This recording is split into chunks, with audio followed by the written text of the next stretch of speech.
¿Listo? Y ahora sí, comenzamos. Vale, gracias. ¿Qué tal, maestras, maestros? Buenas tardes. Me da gusto saludarles, deseando que se encuentren bien, que estén gozando de plena salud y de todo el éxito que ustedes merecen. Vamos a platicar el día de hoy sobre un tema importante que tal vez algunos ya revisaron, algunos han ya conocido, algunos lo han aplicado, lo han visto en la práctica, ¿no? En las academias se tocó el tema, por ahí vamos a darnos cuenta que está inmiscuido en uno de los cuatro parámetros, de los cuatro indicadores que tenemos nosotros como docentes ideales. Entonces vamos a hablar de un tema especial que se llama Familias y Escuelas. Es una antología que escribe Sam Reading y este personaje es famoso porque tiene un laboratorio donde hace sus prácticas pedagógicas, didácticas, ¿no? Ahí hace sus observaciones y entonces va teniendo entonces estos experimentos con los alumnos y los puede ir observando. Entonces vamos a comenzar. Este libro, que se puede observar ahí en su pantalla, maestro Luis, si me ayuda a que la presentación se vea completa, porfitas.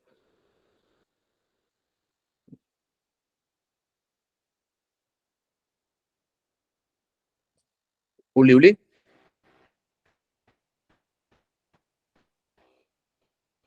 Bueno, ahorita. Sí, ya está. Nada más que como presento no te veo, pero avísame si ya se ve todo, ¿eh? Se ve el programa, a ver si se puede que le des el botoncito ese de presentar o el F5 para que se vea pantalla completa, por favor, hermano. Ok, me avisas si ya se ve. Ya No, lo estoy presentando, ¿eh? ya lo presentas, pero se ve el programa no se ve la pantalla completa de la presentación, compadrito. Pues déjame accionarlo otra vez. Por favor. Mientras se presenta, les sigo platicando. Esta antología que escribió Sam Reading, en algunas cosas son muy parecidas, en otras son algo diferentes. La escribe en Bélgica, ¿no? En Bruselas. Y ahí está perfecto, Uli. Gracias, hermano. Y otra parte, pues la escribe o se edita también en París, ¿no? Tomando estas referencias. Y pues ya se tropicaliza a nuestro país. Este texto, este compendio, pues es más bien una guía que nos propone sobre cómo debería ser la interacción de las familias en las escuelas, de los padres o madres de familia en las escuelas, ¿no? Hay que precisar que cuando referimos a un tutor o a un padre de familia, podemos estarnos refiriendo ya sea a la mamá, a la abuelita, al tío, a cualquier persona que esté encargada del niño, del alumno, ¿sale? Cuando hablamos de un padre de familia, hablamos en general de un tutor, de quien esté a cargo del alumno, ¿ok?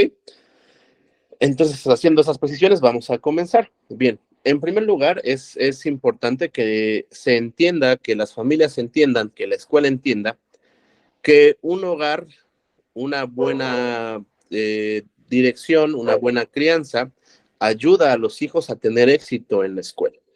¿Cómo es eso? Bueno, pues la familia, la escuela, la casa, la familia es la primera escuela, ¿no? Es donde el niño pasa más tiempo, a pesar de que en la escuela está 8 horas al día, el niño pasa mucho más tiempo en su casa que en la escuela, ¿no? Y eso convierte a los papás, a las familias, en los primeros profesores. Enseñan desde el tono de voz, cómo hablar, qué palabras utilizar, ¿no?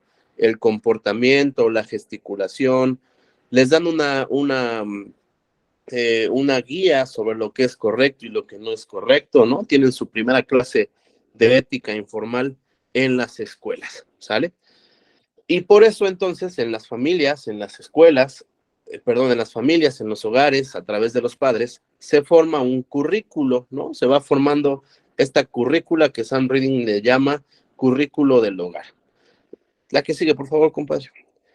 Que Sam Reading llama currículo del hogar. ¿Y qué es el currículo del hogar? Bueno, pues no es nada más y nada menos que todo aquello que hacen en las familias, que hacen en las casas y que se pueden identificar, ¿no? Que se pueden observar, que se pueden ver y contribuyen al desarrollo de habilidades o de competencias de nuestro alumno, o en este caso, pues del hijo, del niño, ¿no? Y esas competencias o esas habilidades o todo lo que aprenden en su casa le sirve al niño para poder aprender en la escuela. Entonces, todo lo que hace el niño en su casa le puede potenciar que aprenda o no en la escuela. Avanzamos, por favor, Uli. Estos patrones que el niño puede tener en casa siempre se corresponden con el éxito o no éxito del niño en la escuela. Ustedes ahorita van a hacer un ejercicio donde van a imaginar a dos estudiantes, un estudiante de alto desempeño y un estudiante que no tiene un buen desempeño. ¿Sabes? No vamos a utilizar la palabra malo, sino un estudiante que no tiene un buen desempeño. Y normalmente podríamos identificar algunos patrones de ambos estudiantes, ¿no? ¿Qué tiene en común o qué tiene de diferente el niño que es excelente y el niño que le cuesta trabajo? Ah, bueno, pues nos damos cuenta en las reuniones como el papá está ahí al pendiente, ¿no?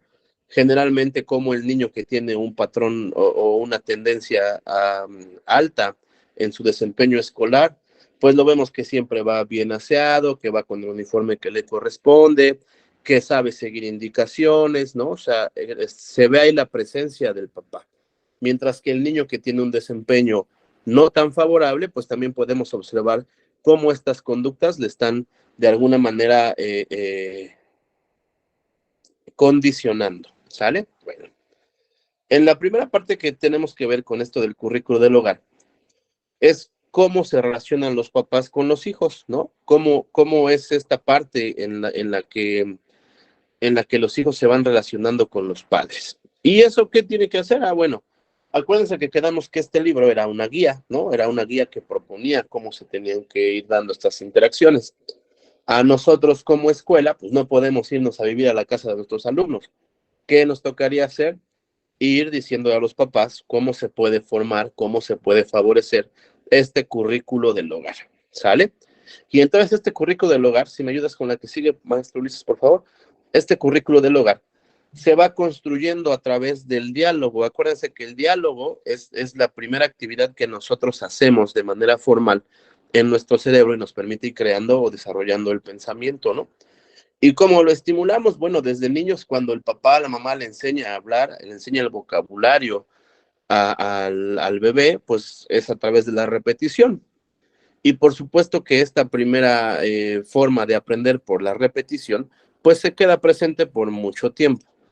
Y el niño entonces aprende el lenguaje repitiendo y aprendiendo las palabras que se utilizan en casa, ¿no? Y entonces, en la medida que el niño practique el lenguaje, practique esta forma de comunicarse, va a ser mejor o va a ser un poquito más difícil que el niño aprenda en la escuela, ¿no?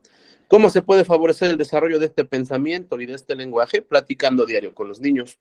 De cualquier cosa, cosas a veces hasta sin sentido, ¿no? Como de la novela, de la caricatura que le gusta al niño, cosas más elaboradas como del cuento que leyó, como de alguna cosa que hizo en el día, estimular su imaginación, como qué pasaría si cortamos esta lombriz que encontramos en el jardín, ¿no? O qué pasa si te caes de las escaleras, por qué no debes de correr.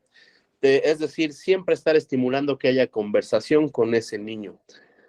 Podrían propiciarse también visitas a lugares históricos que le puedan enseñar algo al niño, como museos, como bibliotecas, como monumentos, ¿no? Aquí en Puebla, por ejemplo, están varias zonas históricas, como los fuertes, están los puentes estos que están ahí en Analco, perdón, los túneles subterráneos de Analco, ¿no? Es decir, siempre de cada actividad hay una gran posibilidad de practicar este lenguaje, ¿no? Favorecer la revisión de textos como revistas, cuentos, libros, fábulas, el mismo periódico, ¿no? Las recetas. Estar estimulando al niño siempre a utilizar nuevas palabras. Bien. Otra cosa que se debe hacer que se debe proponer a los padres es que se propongan que al niño o que se le formen rutinas, que se le formen, yo no le llamaría rutinas, les llamaría hábitos, ¿no? Y esos hábitos tienen que ver con cómo el alumno empieza a tener, por favor, la que sigue, maestro Ulises, gracias, empieza a tener bien marcado y bien claro lo que debe de hacer. Y para eso el papá, la mamá, le favorece estableciéndole un tiempo dedicado para el estudio. De tal a tal hora vienes de la escuela, te cambias, cuelgas tu ropita, vienes, comes, te vas a hacer la tarea, y si en cuanto acabes puedes jugar, ¿no? En cuanto acabes nos vamos al fútbol, a la actividad que tengan extra. Establecer rutinas que le establezcan bien al niño, es decir, su tiempo para cada actividad. Ya estuvo bien de tele, ahora hay que hacer otra cosa, ya estuvo bien de juego, incluso ya estuvo bien de la escuela, ¿no? Ya estuvo bien de tanta tarea. A veces, sobre todo en secundaria, cuando los maestros son muchos, ¿no? Y cada maestro va trabajando por su lado, pues imagínense que cada maestro del día le deje una tarea al niño, el niño se va con 7 tareas a la casa, ¿no? Entonces, a veces también es complicado este tema de saturarlos, ¿no? Propiciar que en esa rutina siempre el niño tenga un espacio para el sano esparcimiento, para la diversión, para relajarse, para descansar. Que el niño tenga un espacio dedicado para poder hacer esas tareas que le dejan en la escuela, para poder leer, para poder estudiar, y que la familia comparta siempre, no solo con el niño, sino en general con familia, algunos pasatiempos, juegos de mesa, juegos de manos, adivinanzas, ¿no? Algún momento de esparcimiento, y siempre en esos juegos, tanto en los lenguajes como en los juegos, siempre se esté expresando el afecto, ¿no? Siempre esté implícito ahí esta parte del afecto, de qué bien lo haces, te salió perfecto, eres muy bueno jugando, mira, eres buenísimo haciendo las cuentas, ¿no? Siempre que sea motivando y siempre con una señal de afecto como eres muy valioso, te aprecio, te quiero, ¿no? Eres genial, eres el mejor, que siempre el niño se sienta motivado y se sienta querido. También es muy importante que la familia ponga muy claras las reglas, ¿no? Que siempre se tenga una alta expectativa de la familia y que siempre se tenga un control sobre los niños. Acuérdense que el niño, por eso es un niño, hasta que no cumpla la mayoría de edad, el niño podrá hacer lo que quiera, ¿no? Mientras tanto, ustedes están obligados, los mayores de edad, estamos obligados a cuidar al niño, a formarlo y a darle todo lo que ocupa para su sano desarrollo y crecimiento. La que sigue, por favor, maestro Uli, para darle todo lo necesario para su correcto desarrollo. Y entonces es importante que se pongan límites al niño, que se le establezcan límites a nuestros alumnos, que se le diga al niño qué es lo que está correcto y qué es lo que no está correcto, que se le diga al niño qué es lo que se espera que haga, ¿no? Qué es lo que se espera que tampoco haga. Por ejemplo, que se le dé en esa alta expectativa una gran prioridad al trabajo escolar, ¿no? Que el niño entienda que tiene que asistir a la escuela y las razones por las que lo tiene que hacer, que no sea porque es una obligación que dice la Constitución, ¿no? Que el niño descubra, que el niño prefiera la lectura, el recrearse a través de los textos, a través de escribir, a través de alguna actividad de enseñanza en lugar de la televisión y en lugar del ocio, ¿no? Que el niño también aprenda lo importante que es tener una buena puntualidad para hacer las cosas. Eso le va a beneficiar, más ahorita vamos a ver más adelante, en cómo puede ayudarle a tener orden, ¿no? Y que el papá siempre tenga una expectativa muy alta de sus hijos, pero expectativas reales, ¿no? No vamos a poner expectativas totalmente inalcanzables que pudieran hacer sentir al niño frustrado, imposibilitado, ¿no? Que el niño pudiera sentirse de alguna forma enojado. Y sobre todo también una expectativa familiar, una forma de control en las familias, es que el lenguaje se use de forma correcta, ¿no? Que el lenguaje se esté practicando y se esté empleando de manera adecuada. También otra forma muy importante, una cosa básica que habla Sam Reading, es que las familias deben tener un control sobre el grupo de amigos de sus hijos. Es decir, saber con quién se juntan, saber con quién no deben juntarse, saber a dónde van, qué hacen, ¿no? ¿Cuántas veces no hemos escuchado? Por favor, la que sigue, maestro, ¿cuántas veces no hemos escuchado que el niño no llega a casa y el papá no sabe ni a qué hora sale de la escuela, ni con quién se junta, ni para dónde pudo haber ido? No tiene idea de dónde buscarle a su hijo, ¿no?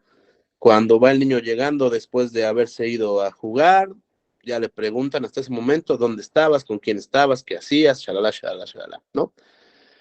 Entonces no tienen un control, no saben nada sobre su hijo. Es bien importante que sean atentos de con quién se relaciona su hijo y cómo se relaciona su hijo con ese grupo de personas. Bien dice el dicho, ¿no? Si el que se junta con lobos a aullar se enseña. También es importante en este ejercicio del control, de ejercer un control sobre los alumnos, sobre los niños, que la familia, el papá, sepa qué cosa es lo que está viendo el niño, ¿no? Hay ejemplos muy sencillos, como por ejemplo las redes sociales, ¿no? Que son para 18 años, ahí mismo dice, cuando acepta los términos y condiciones, ¿no? Mayores de 18 años, y vemos a los niños en la secundaria que tienen Facebook, tienen Twitter, tienen Instagram, cuando la norma dice que es para mayores de 18 años, ¿no? Entonces ahí los papás no saben qué está pasando. Hay contenido, ¿no? Las clasificaciones que vienen en las películas, en los programas, ¿no? Y los papás, pues no les importa, no tienen muy claro de qué se trata.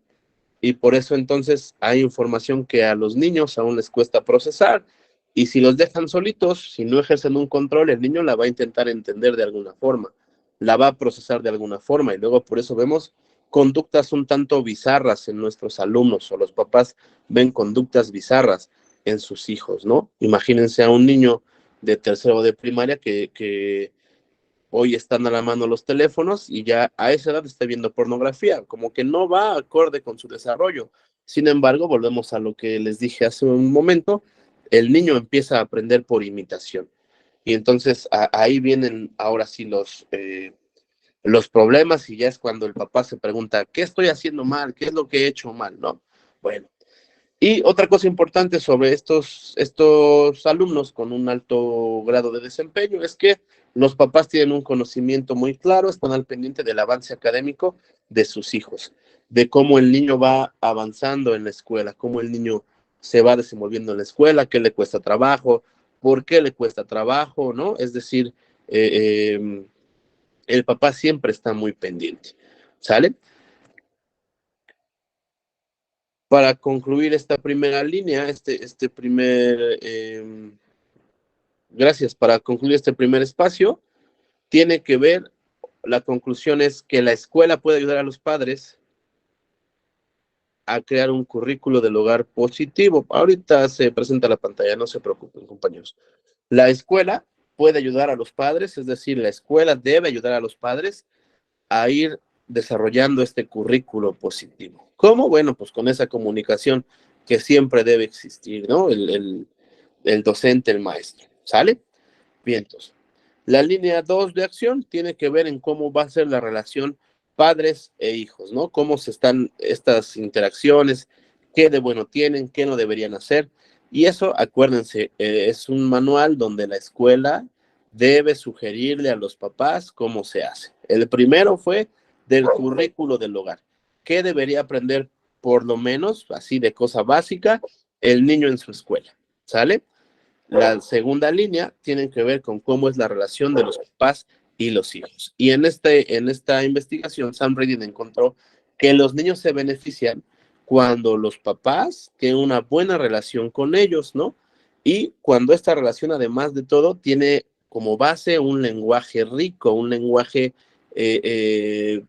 bueno, un lenguaje muy fluido, y esa relación se basa en el apoyo emocional, ¿sale? Que el niño sienta que es apreciado. El desarrollo del lenguaje, ustedes ya lo saben, comienza desde muy temprano, ¿no? Cuando el niño nace, lo primero que escucha son palabras, ya empieza el niño a tener interacción con ese lenguaje y empieza a identificar sonidos, ¿no? Y entonces, por esa razón es muy importante la interacción que empieza a haber con los papás y con los niños. Ya vemos ahí al papá cuando recién nace o la mamá que le está en forma de juegos, dónde está el bebé, le está diciendo palabras, ¿no? Ahí está conversando con el niño, aunque el bebé, pues de ese momento no va a poder ni entenderle, ni tampoco hilar una palabra, ¿no? Pero empieza ese desarrollo, ese fomento del lenguaje, ¿sale?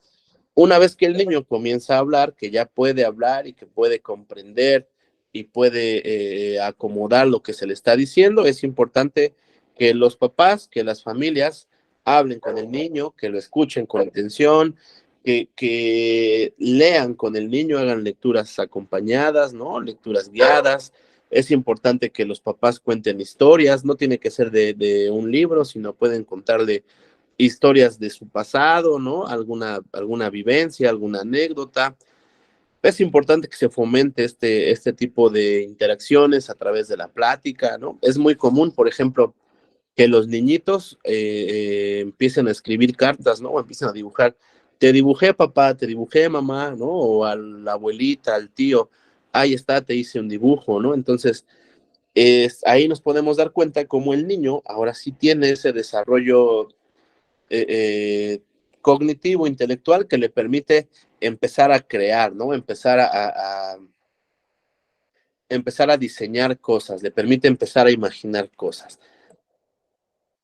Es importante que en ese lenguaje que se practica todos los días se incluyan expresiones de afecto, ¿no? De vínculos afectivos, se incluyan expresiones para que el niño pueda ir identificando sus emociones, para que el niño pueda ir expresando sus emociones, ¿no? Y también es importante que el aprendizaje no se vea como algo forzado, no se vea como algo impuesto, no se vea como algo que se tiene que hacer porque se tiene que hacer, sino que el niño entienda que va a aprender como sea, de manera natural el niño tiene que aprender. Ahora lo importante es qué cosas se desea que el niño aprenda, ¿no? Acuérdense que podemos hablar del aprendizaje formal y del aprendizaje informal, ¿no? El niño aprende todo desde su casa. Por eso hablábamos en el primer momento del currículo del hogar. El niño puede aprender a cocinar si la mamá le enseña, el niño puede aprender a poner un clavo, a cambiar un foco y después ir progresando a mover los cables, ¿no? A hacer conexiones, puede aprender plomería, puede aprender muchas cosas el niño a través de esta enseñanza que se le está dando, ¿no? Y el niño debería entender que este aprendizaje es algo que se va a dar de forma natural. Y que ahora otra cosa que le va a ayudar es aprender en la escuela, ¿no? Algo que le va a ayudar a expandir más su mente es lo que se le va a enseñar en la escuela, aparte de lo que puede aprender en casa, aparte del lenguaje que ya tiene en casa.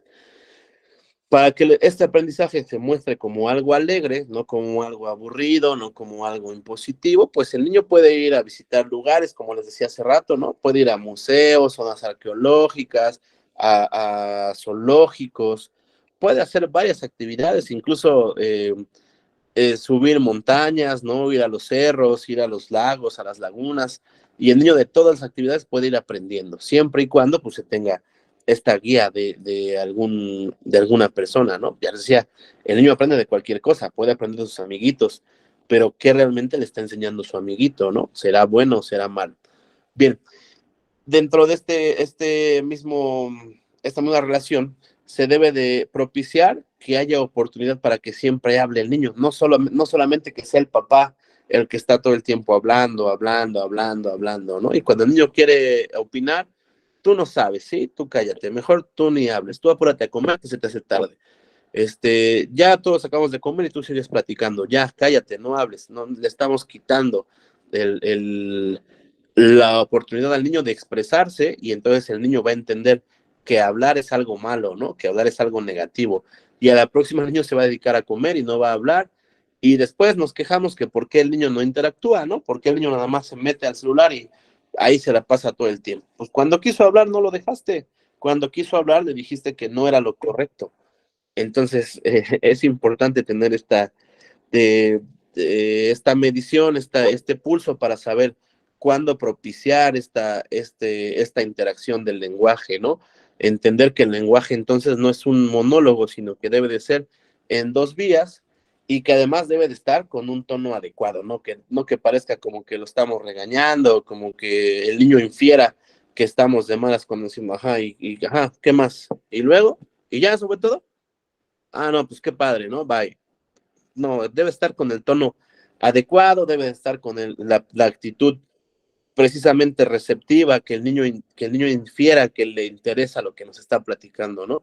De esa manera entonces se puede formar un vínculo emocional entre los padres, entre las familias y con los hijos, donde se privilegien las expresiones de afecto, donde el niño además, a partir de eso, la que sigue por favor Rafa, donde el niño además de eso, el niño pueda crear un sostenimiento, una bolsa, un bagaje para poderse contener de manera psicológica, ¿no? Y eso va a ser un niño que tenga poca probabilidad de sufrir bullying en las escuelas, ¿no? El niño tenga esa contención psicológica donde se puede enfrentar a los retos que se le presentan todo el día, ¿no?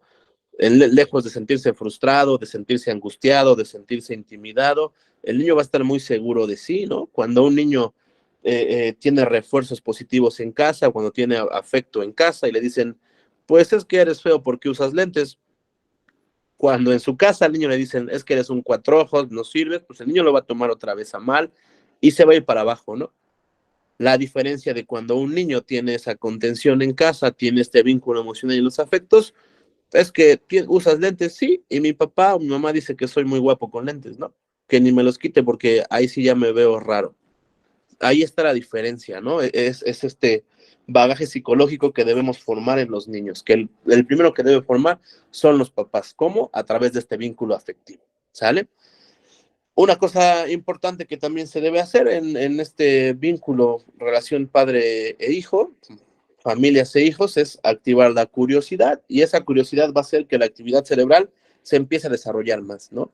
¿Qué va a pasar si sembramos esta semilla, no? Lo vieron ustedes en el preescolar, cuando al niño le daban su algodoncito, le ponían la semilla, le echaban agüita y le ponían en un frasquito Gerber. Ah, pues el niño en primer lugar pensaba que se iba a morir, ¿no? En segundo lugar, cuando vio que le iba creciendo, aprendió que así nacían las plantas. Es decir, su curiosidad se fue empezando a desarrollar, tanto que después el niño preguntaba, ¿y entonces si me como una semilla me va a crecer un árbol en la panza? Ah, bueno, ya está funcionando su actividad intelectual. El niño puede hacer proyecciones, puede empezar a pensar a futuro, ¿no? Bueno, y todo eso se va a lograr gracias al vocabulario. Si el niño tiene un buen vocabulario, va a poder hacer esos pensamientos y va a poderlos expresar, va a poderlos comunicar. Algo que se debe evitar a toda costa es nunca realizar burlas, ¿no? Realizar estos actos para ridiculizar al niño cuando ocupa mal una palabra, ¿no? Cuando ocupa mal una expresión. Eso no deberíamos hacerlo, ¿no? ¿Cuántas veces nos ha pasado que, sobre todo los niños que están desarrollando su lenguaje, pues dicen algo como mis zapatos, cafeces, ¿no? Cuando, pues en su lógica, el agregar la terminación ES, pues convierte todo en plural, ¿no?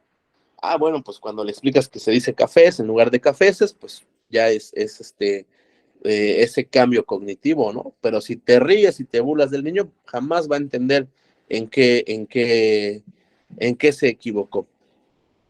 Por favor, la que sigue, maestro, ¿vale? Ahora bien, ¿qué cosa tenemos que hacer con los papás nosotros como escuela? Bueno, una forma en la que podemos decirle a los papás cuando llega a las reuniones o cuando nos va a ver y nos cuenta que su hijo, nuestro alumno, no le está yendo muy bien, no le está echando muchas ganas, ¿cómo le podemos decir que se favorezca este vínculo, esta interacción? Ah, bueno, hay varias estrategias, cada uno las puede o las ha conocido, ¿no? Ahí está, por ejemplo, el role playing. La que sigue, por favor, maestro. La técnica del role playing, que tiene que ver con cómo se desarrolla esta habilidad para poder ir escuchando a nuestros hijos, ¿no? Para poder ir convirtiendo esos diálogos simples en unas conversaciones. Perdón, profe, perdón, ¿no se está viendo? Es que desde Ahí hace está, rato le es esa, cambié, Rafita, pero es esa. Gracias. ¿ya? Ah, ok.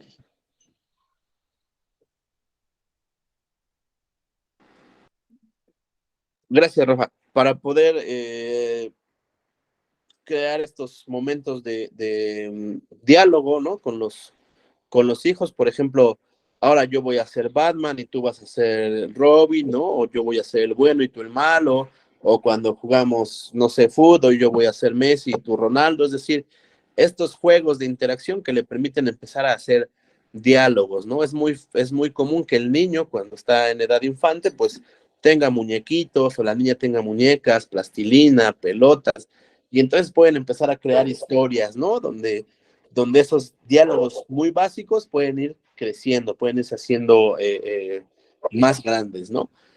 Pedirle a los papás que inviertan por lo menos así un minuto exclusivo para escuchar a sus hijos, que no hagan otra cosa, que no estén con el teléfono, no estén con la televisión o con el fútbol, ¿no?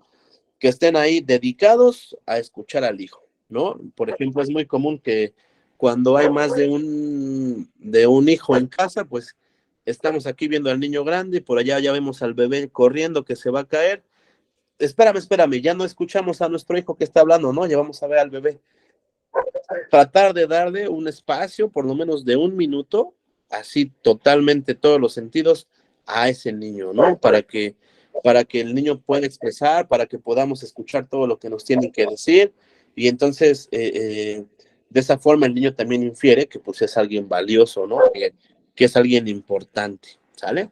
Bueno, vamos a la línea número 3, que tiene que ver con la rutina de la vida familiar. ¿Qué cosa tendrían que hacer en estos hábitos de la rutina familiar las familias, ¿no? Bueno, es bien sabido, de acuerdo al estudio que hizo Sam Reading, que los niños rinden mucho más en la escuela cuando los papás les ponen límites, ¿no? Cuando los papás les favorecen con el uso del tiempo adecuado, cuando los papás les favorecen cuando de manera productiva usan su tiempo y cuando se les propician experiencias de aprendizaje como algo habitual, ¿no? Que el niño de todo lo que hace aprenda, ¿no? ¿Y por qué no me puedo comer la carne cruda? Y no sea un simple porque te hace daño la panza, ¿no? O porque te empachas, ¿no? Se le explica que con la energía calorífica que se le aplica a la comida, pues cambia su composición y ahora así no nos hace daño, ¿no? Se reducen las moléculas de proteína que tienen. ¿Y por qué esta agua no me la puedo tomar? ¿Por qué me vas a dar el agua de la llave, no? Ah, bueno, porque puede tener algunas bacterias o algunos microorganismos que te hacen daño. Todas las actividades le pueden generar algo de aprendizaje a nuestro alumno. Bueno, hablar de la rutina entonces no es hablar de algo malo. Yo les decía, cambiaría la palabra rutina por la palabra hábito, ¿no? Entonces, estos hábitos, esta rutina que maneja Sam Reading, son las interacciones que se van a generar diario con los papás, los hijos, todos los miembros que hay en el hogar, ¿no? Toda la familia. Y entonces esas actividades que pudieran ser bien encaminadas de manera recreativa, por ejemplo, el resolver sopa de letras, el resolver el Scrabble, el jugar el turista, que les ayuda a hacer cuentas, a pensar de manera estratégica, ¿no? Favorecen la predisposición de los niños hacia el aprendizaje. Cuando los niños de familias con bajos ingresos ponen como pretexto el hecho de no tener recursos para poderlo hacer, bueno, también se les pueden sugerir pues varias opciones, ¿no? Hay memoramas, hay juegos de manos, hay juegos muy económicos, eh, eh, pueden salir a pasear a algún lugar histórico, ¿no? Y también esas experiencias les pueden generar un aprendizaje a esos alumnos. Una parte importante que se debe hacer en estas rutinas, denme un segundo.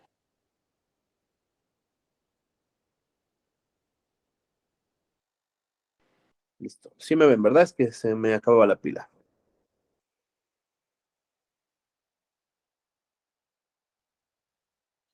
Ok.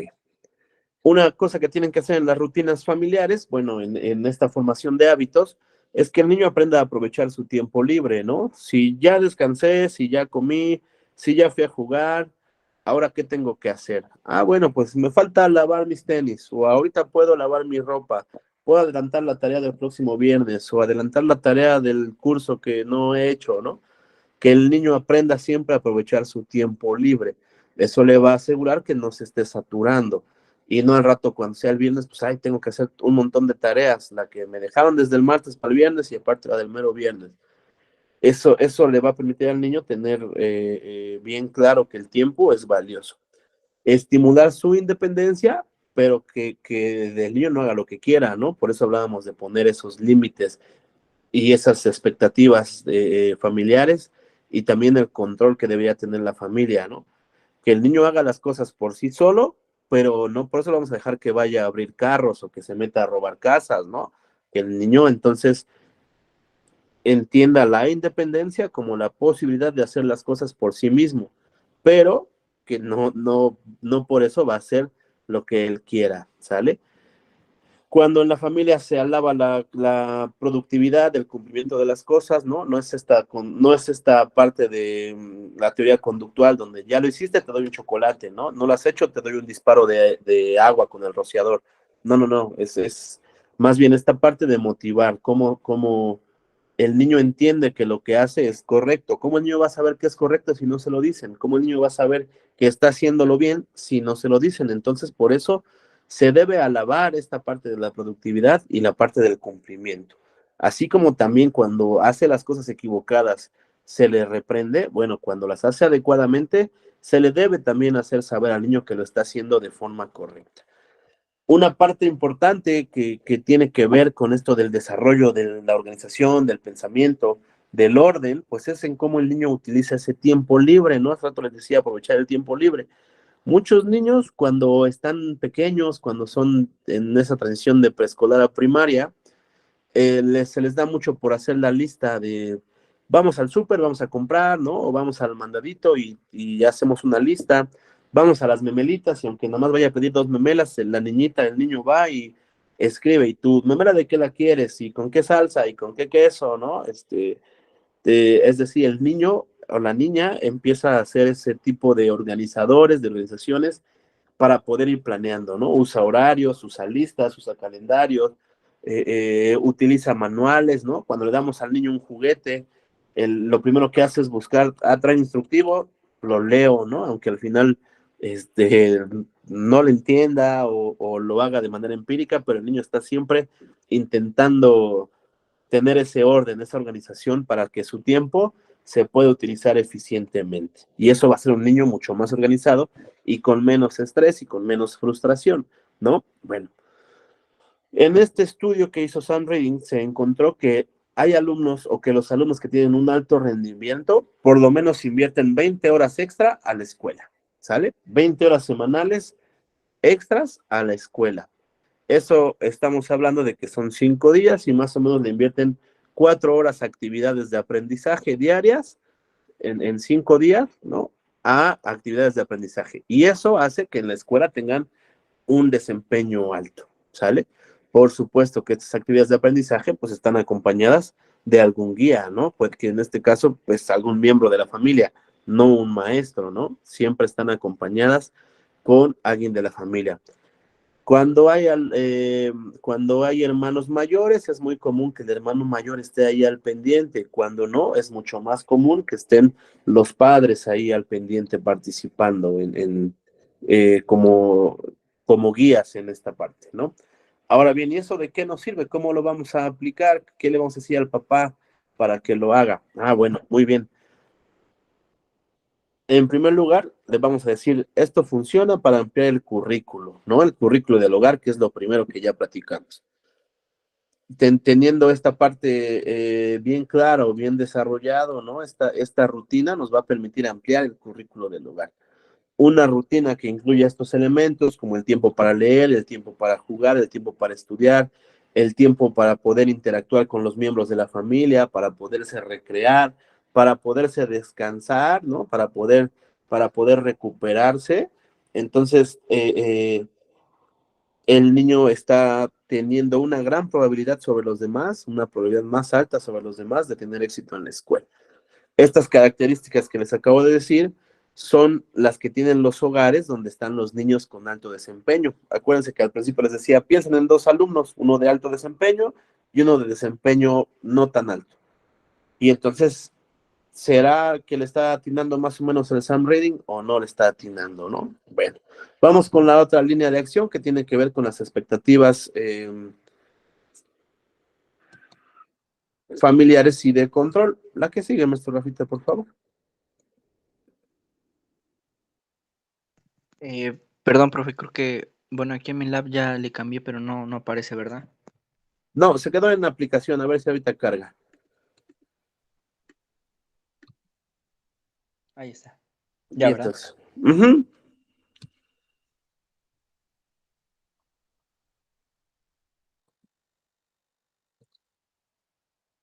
Ok, vientos.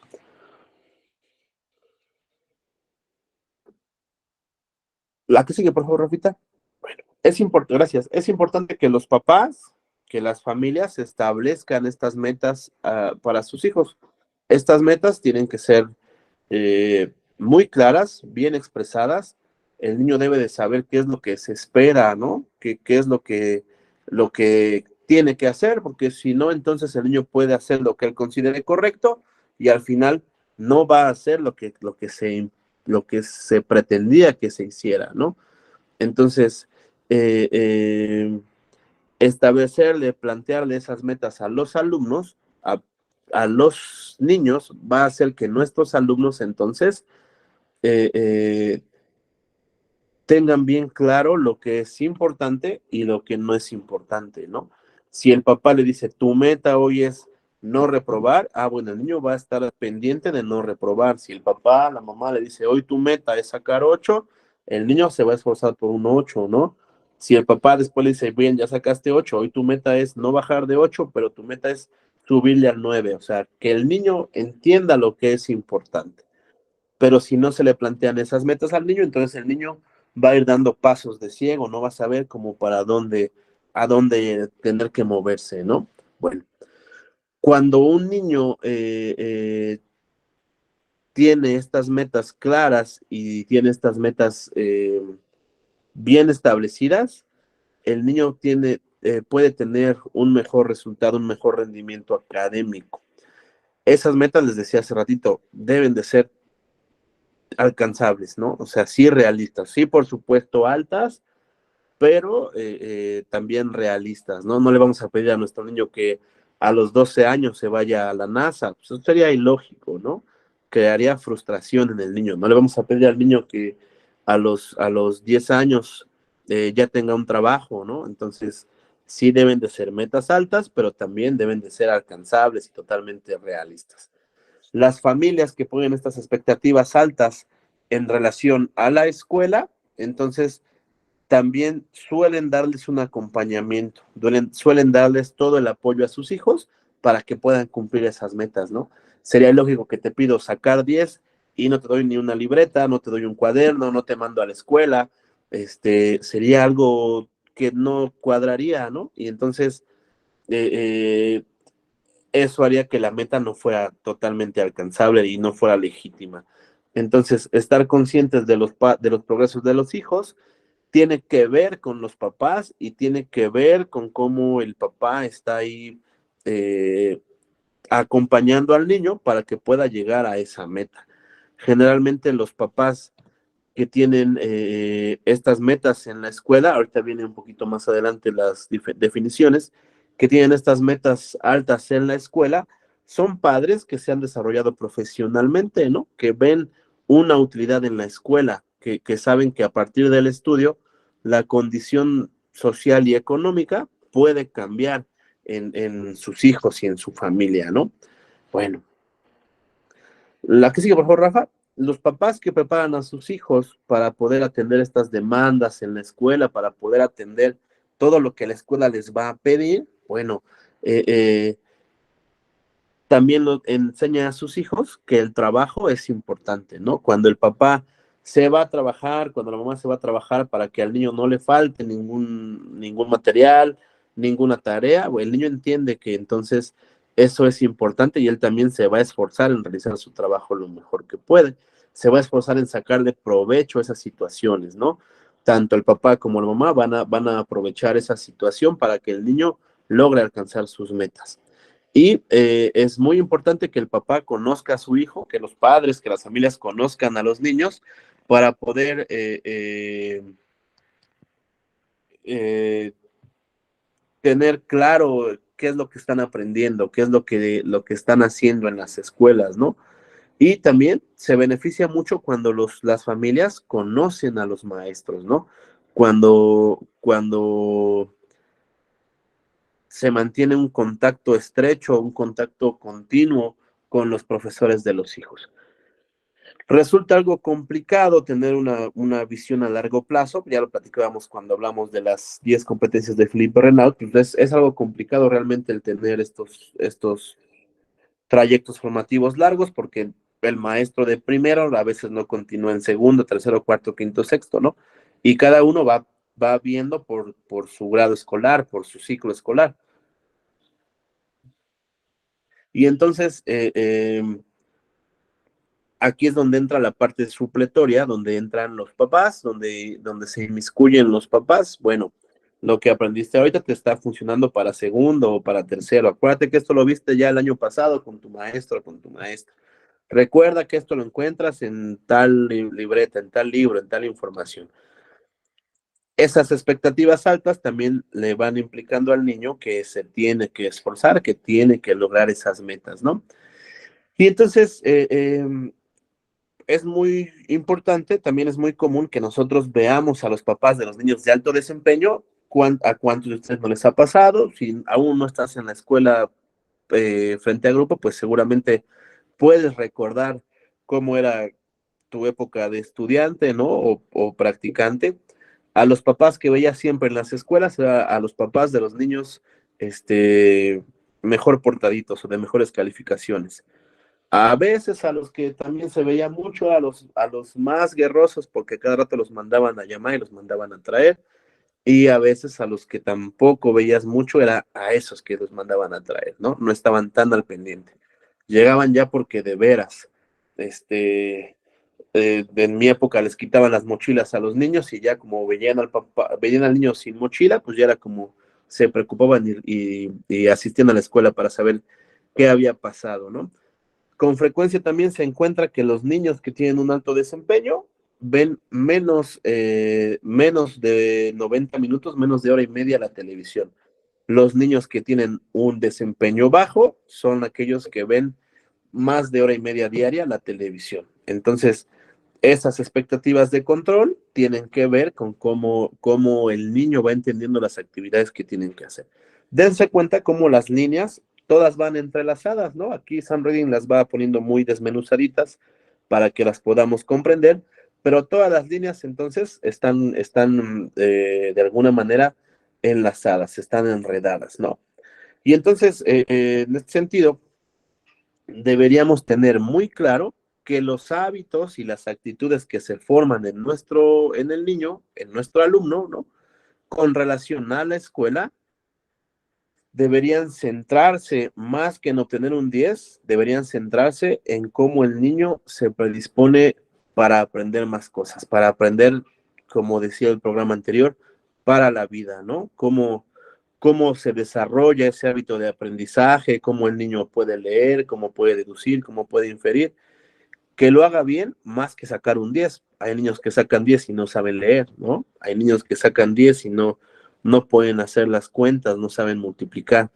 Entonces es importante que los hábitos del niño con la escuela, hacia la escuela, son más importantes que solo sacar una buena calificación. La que sigue, Rafita, por favor. Vamos a la línea número 5, ya estamos a la mitad. Y tiene que ver con las tareas que tiene en casa el niño, cómo las tareas que se le asignan en casa ayudan o no ayudan a que nuestro alumno, a que el niño se desarrolle o no, ¿sale? Yo creo que todos nosotros o hemos tenido tareas, nos han asignado tareas para casa o hemos dejado tareas como maestros, ¿no? Y entonces piensa en tu mejor tarea, la que te gustó más hacer, y piensa en tu tarea, la que te gustó menos hacer, ¿no? ¿Qué tenían de diferente cada una? Seguro ya lo pensaste, ¿verdad? Bueno, las tareas que son buenas tareas son todas aquellas que funcionan para que el niño refuerce su aprendizaje, no para que aprenda algo nuevo, ¿no? Porque entonces ya tú qué haces como maestro. Son las que funcionan para que haya un refuerzo del aprendizaje, para que el niño compruebe o comprenda lo que ya había aprendido, ¿sale? Bueno, cuando esas tareas son algo cotidiano, es decir, que se realizan seguido, de forma común, y además esas tareas se califican de manera pronta, de manera oportuna, se califican de manera rápida, ¿no? Y están relacionadas con el tema que se ha visto en la escuela. está comprobado que los alumnos aprenden mejor, ¿no? La tarea no es una extensión de tu clase donde los que no acabaron se lo llevan de tarea y acabas de leer y ya con eso es tu tarea, ¿no? La tarea tiene un sentido importante pedagógicamente, ¿sale? Esa tarea que se usa de manera apropiada, pues sí tiene un efecto positivo sobre el aprendizaje. Y ese aprendizaje, según Sam Redding, puede ser hasta 3 veces superior de quien no hace la tarea y puede ser hasta una actividad compensatoria. Sam Redding hacía un estudio donde un niño que tenía todo el apoyo en el currículo del hogar tenía 10 y un niño que en su currículo del hogar tenía 5, ¿no?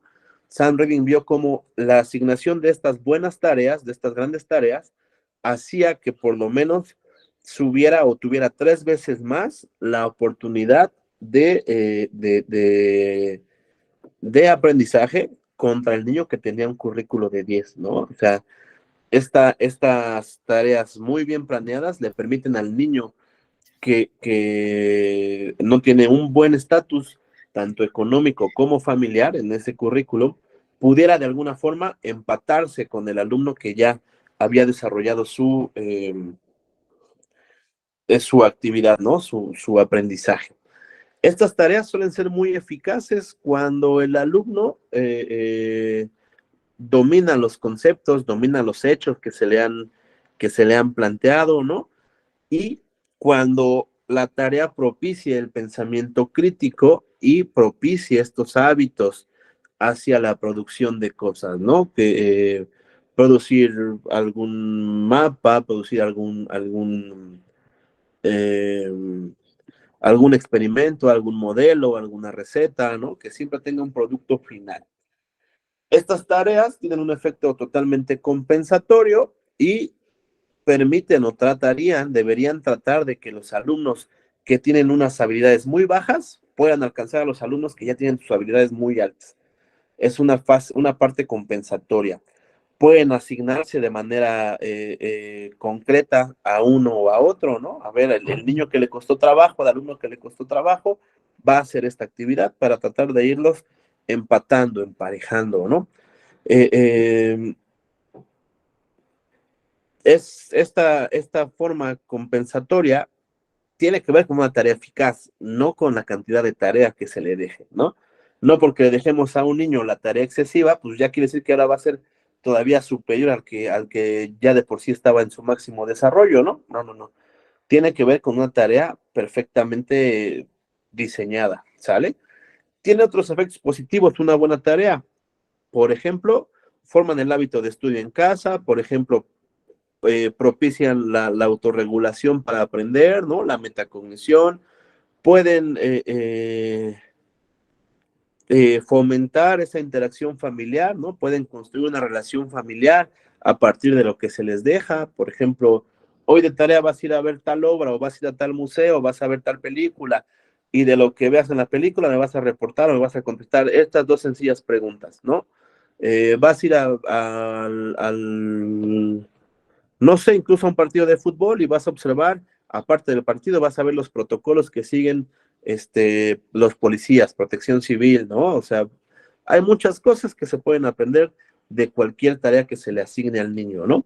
Bueno, otra cosa importante que puede tener como efecto positivo estas tareas, bueno, es que el papá, como decíamos hace ratito en la línea 4, el papá sepa qué está aprendiendo el niño en la escuela, que el papá se inmiscuya con lo que está el niño aprendiendo y viendo en la escuela.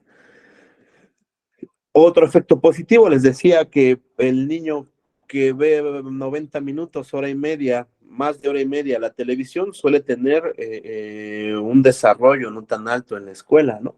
Bueno, asignar buenas tareas va a hacer que el niño vea menos televisión, ¿no? Y entonces ya estamos llevándole 2 estadísticas positivas. Tarea eficiente y menos televisión. Y por lo tanto el niño se espera que su rendimiento vaya de a poco incrementando, ¿sale? Y esta otra parte de las tareas, por favor, la que sigue, maestra Rafita, amplían el aprendizaje formal mucho más allá de la jornada. Ahí va la tercera estadística. Los niños que tienen alto rendimiento destinan más de 20 horas a la semana en actividades de aprendizaje. ¿no? Y entonces, al dejar una tarea eficiente, fíjense todo lo que estamos nosotros provocando, ¿sale? El alumno también, al tener una buena tarea asignada, se le está propiciando la capacidad para el análisis y la reflexión, ¿no? Se le está propiciando el espacio para estar familiarizado con algún tema, con algún objeto de aprendizaje y le permite trabajar ya de manera directa, individual, con el objeto de aprendizaje, más allá de que, o a diferencia de cuando lo hacemos en el grupo, por ejemplo, ¿no? Cuando se le asigna la tarea correcta, el niño ya está uno a uno con su objeto de aprendizaje, a diferencia de cuando lo hacemos en el salón, ¿sale? Y también a nosotros como docentes, una buena tarea nos permite tener evidencias para poder llevar un control de cómo progresa nuestro alumno, de cómo el alumno va evolucionando en ese desarrollo del aprendizaje. Eso nos permite a nosotros tener muy claro qué cosa esperamos de nuestro alumno, ¿no? Qué cosa esperamos de nuestro niño, pero sobre todo, cómo le vamos a hacer con nuestras tareas, ¿sale? ¿Cómo vamos a asegurar que las tareas sean efectivas, que sirvan para que el niño las haga en la casa? Ah, bueno, pues a través de esa observación, de ese control, de esas mediciones, ¿no? Vamos a poder decir, la tarea que le asigné al alumno, ¿fue correcta o no fue correcta, no? Las tareas que son asignadas de manera explícita, que son asignadas de manera efectiva, son de mucha mayor eficiencia que las que el niño hace de manera voluntaria, ¿no? Es más, el niño ni siquiera haría tarea de forma voluntaria. Preferiría mil veces irse a jugar algo recreativo, un juego de mesa con sus papás, que decir, hoy voy a hacer tarea. No tendría ningún sentido, ¿no? Los alumnos, también otra medición que hizo Sam Reading es que los alumnos que no tuvieron tareas asignadas, bueno, les costó mucho más trabajo en los siguientes niveles, en los siguientes cursos, mucho más trabajo realizar esos aprendizajes, obtener esos aprendizajes. Una condición que nos pone Sam Reading para que las tareas sean eficaces es que sean evaluadas, que sean calificadas, que sean contempladas al momento que se utilizan. Si hoy te la dejo y es para mañana, bueno, pues entonces mañana se revisa la tarea y mañana se trabaja con la tarea, ¿no? Cuando esa tarea es calificada, es evaluada y además es realimentada, entonces esa tarea podemos decir que sí es eficiente, ¿no? Cuando el niño ve ahí en su tarea un buen comentario, el niño se motiva a hacer la tarea. Cuando ve ese 10 con el plumón de cera, ve su super 10, el niño se motiva. El niño que no hizo la tarea y ve la felicidad del niño que sacó 10, bueno, pues a la otra va a querer hacer la tarea también. O sea, sí sirve como un mecanismo de motivación, de eficacia, ¿sale? Cuando, cuando la tarea no es comentada, cuando la tarea no es utilizada para poder reafirmar que algo se hizo bien, entonces pierde un poco su eficacia. Las tareas deben de ser asignadas, si no diario, pero sí de manera recurrente para poder desarrollar al alumno, al niño, desarrollarle esos hábitos para poder llevar a cabo sus tareas. ¿Sale? Bueno, la que sigue, Rafita, la diapositiva que sigue, por favor, gracias. Las tareas, les decía hace rato, no tienen que ver con la cantidad. No por dejar muchas tareas, el niño va a ser súper desarrollado, no. Tiene que ver con la frecuencia que se dejan, con la calidad que se dejan, con la intención que se dejan y sobre todo con el efecto que producen, ¿no? ¿Para qué tenemos esas tareas? ¿Qué logra el alumno con la tarea? ¿Qué realmente está haciendo el niño con la tarea? Si la tarea que le dejamos es, pues ya no acabaste de pintar hoy tu mapa, en tu casa acábalo de colorear y esa es tu tarea. No funciona de nada, ¿no? Si la tarea es, pues vas a recortar lo que no te dio tiempo aquí en el salón y lo pegas, no funciona la tarea, mejor no dejes tarea, ¿no? Realmente es solamente una actividad eh, eh, para poder llenar el espacio, o las tareas que se asignan porque no nos da tiempo ver el programa completo, pues a la mañana vas a leer la página tal y te va a hacer un resumen. y pasado de la tarea que la tarea es la otra página, pero en lugar de un resumen vas a hacer un cuadro sinóptico. Y para el otro día, ahora vas a hacer un resumen y vas a subrayar a 2 colores y vas a hacer un mapa mental. Esas tareas no funcionan en absoluto, ¿sale?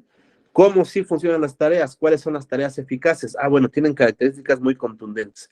Ojalá que las tareas que ustedes asignan, maestras y maestros, tengan estas características. Si no las tienen, bueno, ya saben qué buscar en sus nuevas tareas, en las nuevas tareas que les dejen a los niños. Una tarea eficaz tiene la característica de ser frecuente, es decir, se dejan constantemente. La tarea eficaz está relacionada, la que sigue, por favor, Rafita, está relacionada con el trabajo en el aula, no es una actividad aislada, ¿no? La tarea es totalmente relacionada, inherente al tema que se está revisando o que se revisó. Las tareas eficaces se utilizan para afianzar una asignatura, un contenido, un concepto, más que para tener un nuevo conocimiento, un nuevo concepto. No vamos a dejarle al niño que vea un tema nuevo, pues así no funciona, ¿no? Las tareas más eficaces son aquellas que calificamos en el momento y que las consideramos en la calificación, ¿sale?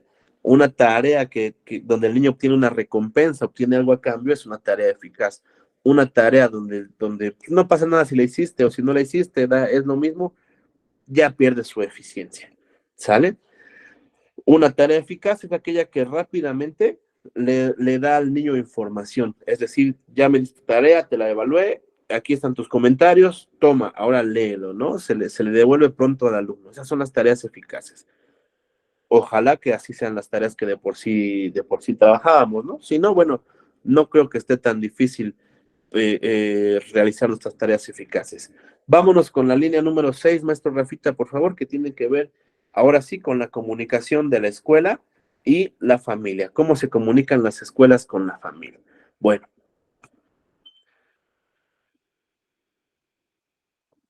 los niños se benefician mucho cuando hay un diálogo entre padres y profesores, ¿no? Cuando el diálogo es justamente eso, ¿no? No es un monólogo, es un diálogo. El diálogo va en las dos direcciones, ¿no? Por eso se llama diálogo. Y entonces, en este diálogo, pues se construyen expectativas altas, expectativas comunes entre el docente y entre el papá, y en este diálogo se comparten los hábitos que tiene un niño, que tiene otro niño, ¿no? Que tiene en específico el alumno sobre el que estamos dialogando, ¿sale? En este diálogo también se tiene que aprovechar en cómo se crea ese currículo del hogar. La que sigue, por favor, Rafa. En cómo se crea ese currículo del hogar para favorecer las actitudes hacia el aprendizaje del alumno. Cómo propiciar interacciones sociales buenas del alumno, ¿no? Cómo evitar que esté molestando o que lo estén molestando. Y, por último, y no menos importante, la finalidad de la escuela, pues su progreso académico, ¿sale? ¿Qué hay que hacer? ¿Cómo podríamos hacerle? Ah, bueno, crear un espacio para la comunicación. Es algo difícil, pero se debería poder hacer. Es importante que se distinga de dos cosas, ¿no? O que se tengan presentes estos esfuerzos que se hacen para poder informar a los padres y los esfuerzos o las acciones que se realizan para que el padre se pueda comunicar, ¿no?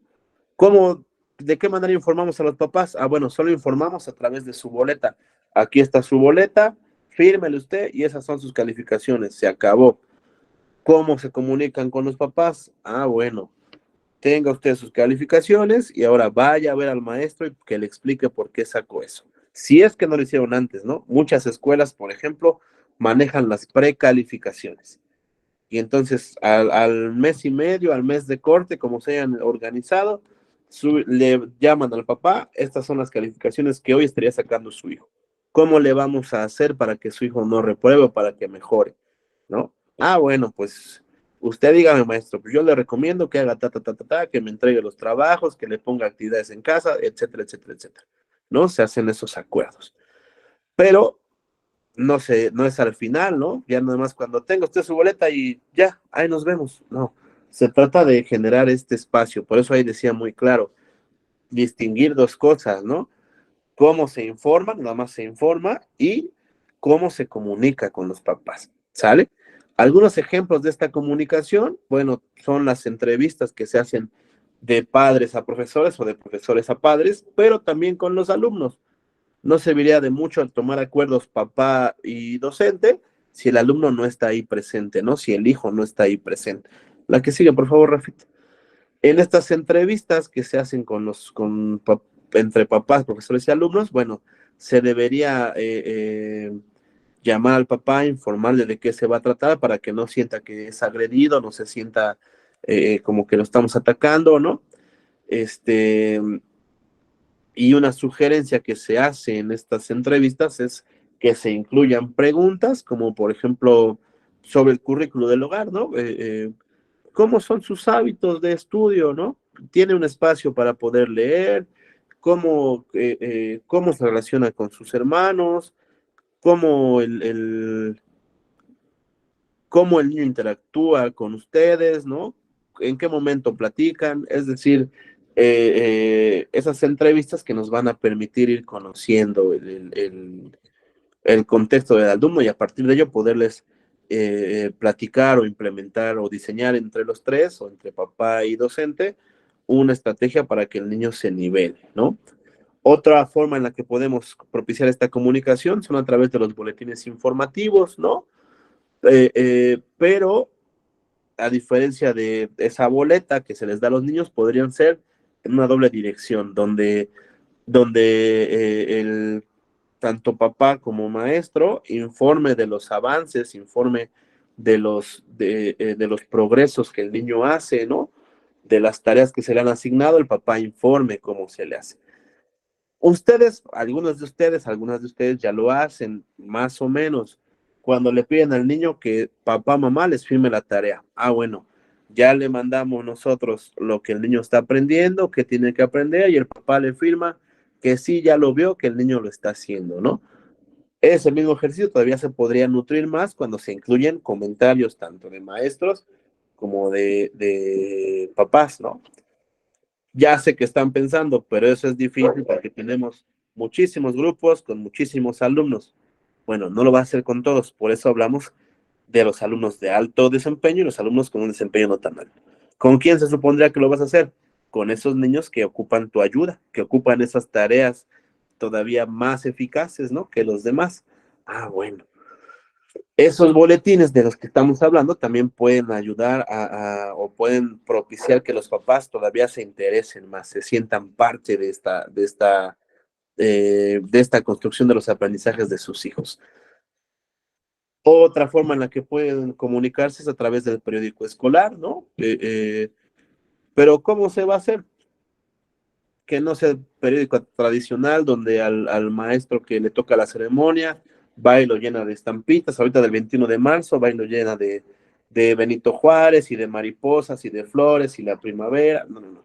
Sino más bien un periódico escolar donde además de todo eso que ya tenemos por tradición, se incluyan espacios para que los papás se comuniquen con los otros papás a través de la escritura de artículos, ¿no? A través de estos consejos para poder, ya visitaste tal museo, ya jugaste este juego, ya platicaste con tu hijo, es decir, que sus experiencias positivas, que sus experiencias enriquecedoras, las compartan ellos y se peguen ahí en el periódico mural para que las puedan ir leyendo las otras personas. Denme un segundo, voy a encender la luz, por favor.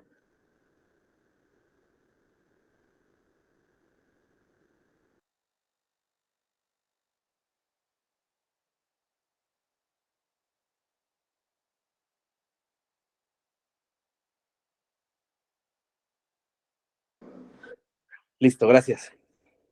Otra forma de poder propiciar esta comunicación en dos vías es a través de tarjetas de felicitación, donde los docentes pueden enviarle a los papás las notas o al revés, en la otra vía, ¿no? A los maestros también nos gusta recibir felicitaciones, también nos gusta recibir notas y los papás y los alumnos puedan mandarnos esas felicitaciones, esos reconocimientos y nosotros también con nuestros alumnos, ¿no? Eh, eh, Sam Reading habla de designar un tiempo para generar estos encuentros de puertas abiertas entre padres y profesores. En nuestro sistema resultará algo difícil porque a nosotros, a la mayoría, nos pagan por hora, ¿no? Por jornada. Y entonces, ¿en qué momento podríamos hacer estos encuentros de puertas abiertas, ¿no? Atendemos al papá y descuidamos al grupo, ¿no? Bueno, pero ahí, por ahí Sam Rein habla de esta parte de dar un poquito extra y entonces designar un tiempo para poder atender a los papás de manera abierta, ¿no? Cuando el papá llegue tal día, tal hora, ahí van a estar todos los maestros disponibles para que el papá se entreviste con ellos y puedan ir platicando. Esa me parece que es de todas la más complicada, ¿sale? Bueno, otra estrategia que también debería tomarse así con pincitas, ¿no? Con mucho cuidado son las cadenas telefónicas, donde se establece una cadena telefónica donde se tienen a 4 papás, donde el maestro o la maestra le da la información a esos 4 papás y esos 4 papás tienen a la vez a otros 4, a otros 4, a otros 4 y otros 4 y se va haciendo una cadena para poder distribuir la información. Esa me parece algo delicada por todos los protocolos que hoy tenemos, pero bueno, Sam Reading la considera y eh, eh, la menciona por ahí. ¿Qué podrían hacer en su lugar? Ah, bueno, en lugar de que sea mi teléfono el que esté como teléfono inicial, con la mamá presidenta, la mamá o el papá presidente del grupo, a él se le da la información y a través de su propia red, de su propia cadena, él la distribuye, ¿no? Pero ahí viene otro problema, porque ya no sería entonces en 2 vías, solamente sería para poder dar un mensaje del profesor, ¿no? Entonces, como que esta también está algo complicada, ¿no? Entre otras estrategias que ya conocen la mayoría muy bien, está el buzón de sugerencias, el tablón de anuncios para los padres. Ese, por ejemplo, lo ven mucho en el preescolar, donde la Miss sale y pega ahí, para mañana van a traer esto, se les pide esto, la actividad es esta, o no hay clases, es decir, siempre están anunciándole algo a los papás. Tampoco la considero muy buena porque no vienen las 2 vías, ¿no? La libreta de anotación de la tarea, donde se les mandan los recados a los papás, se les mandan las tareas a los niños en preescolar, ese tipo de interacciones, ¿no? Esas son las formas de comunicarse con los papás. Ya casi terminamos, vamos por la número 7 de 10 y vamos a ver cómo debería ser la participación de los padres en la escuela. Este también es un punto algo complicado, ¿no? Porque a veces los papás ya sienten que son los supervisores y así no debería ser, ¿no? La participación de los padres en las escuelas todo está muy normado, muy regido, todo está muy claro en los documentos, ¿no? Hay manuales para cómo se van a interactuar. Hoy no nos interesan las otras cosas, vamos a hablar específicamente de cómo participan los papás en la escuela con relación al aprendizaje de sus hijos. ¿Sale? Bueno, esta participación tiene que ver con cómo interactúan los papás con sus hijos, cómo interactúan los papás con los papás de otros niños, ¿no? Cómo interactúan los papás con la misma escuela, ¿sale? Y cómo interactúan los papás con los maestros. Bien, bueno, esa participación de los papás, les decía, es algo imprecisa porque a veces se quieren meter en todo y en algunas cosas sí pueden, en otras cosas no pueden. Había una escuela donde el papá ya llegaba a observar al maestro con su lista de cotejo a clases, ¿no? Entonces, pues eso no es algo que les competa a los papás, ¿no? Hay escuelas donde los papás ya llegan ahí a decir a los intendentes dónde tienen que pintar, dónde cortar el pasto, que los baños están muy sucios, tampoco les compete a los papás, ¿no? Eh, hay papás que llegan a ver a los niños con los que sus hijos tuvieron problemas y entonces ya ellos quieren poner la sanción, el castigo, regañar al otro niño. Eso tampoco les compete a los papás, ¿sale? Por eso esta participación de los papás es algo impreciso, es algo complicado de poder delimitar y de poder definir y por ello entonces vamos a centrarnos en estos 3 aspectos que les dije anteriormente. ¿Sale? Bueno. La que sigue, por favor, Rafita. Una forma aceptada de cómo los papás interactúan en las escuelas podría tener estas categorías, ¿no? Podría incluirse en estas categorías. Primero, pues tiene que ver con la crianza, y eso es si un niño tiene un buen currículo del hogar, si un niño tiene los cuidados adecuados, si un niño tiene los recursos adecuados en su casa, los cuidados como la alimentación, vestimenta, todos los materiales necesarios, bueno, esa parte le corresponde allá al papá, ¿no? ¿Cómo interactúa? Ah, bueno, porque nos manda un niño con altas posibilidades de aprendizaje, ¿no? Otra forma en la que participa el papá en la escuela es en la comunicación. Cómo se está comunicando con los demás papás, cómo se está comunicando con los maestros, ¿no? Cómo se está comunicando en las actividades escolares de sus hijos. Otra forma que tiene que ver con cómo se relacionan los papás en la escuela tiene que ver en qué hacen en su casa, cómo apoyan a sus hijos con las actividades de aprendizaje que se les mandan para casa, en específico, pues, con las tareas, ¿no? Otra forma que tiene que ver con los papás, pero para eso ya tienen un manual, un protocolo, un proceso, tiene que ver con las tomas de decisiones, pero para ello eligen un representante del Comité de Padres de Familia, ¿no? Su asociación, el Comité Escolar de Participación Social, ¿no? O en alguna brigada del Comité de Protección Civil. Es decir, ya son lugares muy específicos donde no van a ir todos los papás, van a ir unos cuantos, ¿no? Eh, en las tomas de decisiones del colegio, donde les decía, tienen ya a sus representantes para poderlo hacer, y en la colaboración, ahora sí en lo comunitario, cómo pueden participar, por ejemplo, en las faenas que se hacen en las escuelas, si participan o no, si participan asistiendo a algunas ferias para padres en otros lugares, a capacitaciones, cómo colaboran con otras organizaciones, por ejemplo, con el DIF, por ejemplo, con los demás comités estatales de padres, ¿no? Con los comités nacionales de padres de familia. Esa es la participación de los papás a grandes rasgos, ¿no? ¿Qué tendremos que cuidar? ¿Qué se tendría que limitar? Ah, perfecto. Evitar que los papás se inmiscuyan en asuntos que no tienen que ver con el aprendizaje de sus hijos. ¿Sale? Bueno. ¿Qué nos limita o qué limita a los papás en participar a la escuela? ¿Por qué a veces los llamamos y no quieren participar? ¿Por qué les cuesta trabajo venir a las escuelas? Ah, primero porque trabajan, ¿no? O sea, la escuela no se ha visto en muchas ocasiones como un lugar para que el niño aprenda, sino más bien como un lugar para que el niño sea cuidado, para que allí esté sano y salvo unas 7 horas, 7 horas y media o 6, dependiendo del nivel, en lo que el papá, la mamá se va a trabajar y ya luego regresa, ¿no? Cuando se le cita, coincide que el papá está trabajando y no puede venir, ¿no? O la mamá está trabajando y no puede venir. Esa es una de las limitantes por la que no se incluyen los papás en las escuelas, ¿no? Otra limitante es que el papá dice, ay, no, es que ese maestro, esa maestra, es decir, tiene bajas expectativas del personal de la escuela, ¿no? A veces con razón, a veces sin razón. Y entonces, el papá tiene bajas expectativas o al revés, el docente, la escuela, tiene bajas expectativas del papá y dice, pues, ¿para qué lo mando a llamar si de todo modo no nos va a ayudar, ¿no? ¿Para qué lo mando a traer? Si lo mando a traer ya no trabaja y si no trabaja no tiene dinero, mejor, así que se quede. Y entonces se vuelve esta parte como del efecto Pigmalión, donde no tiene caso que le hable, ¿no? ¿Para qué te escribo si no sabes leer? Mejor así lo dejamos, ¿no? Esas actitudes están limitando la participación de los papás en la escuela.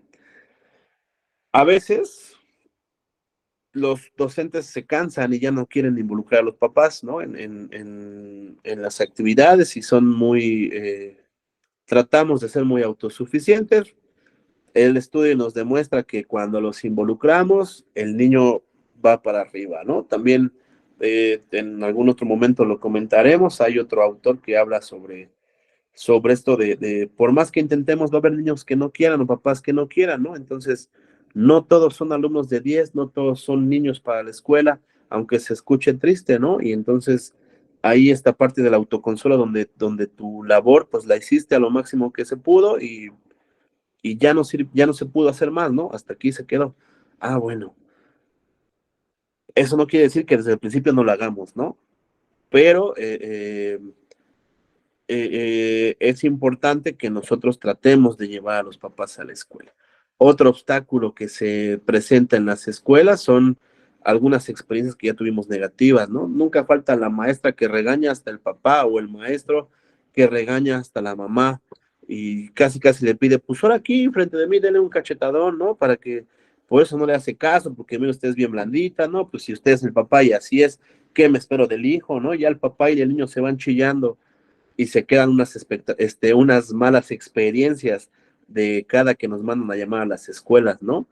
Entonces tendríamos que evitar esta parte para poder invitar a los papás a que vengan, ¿no?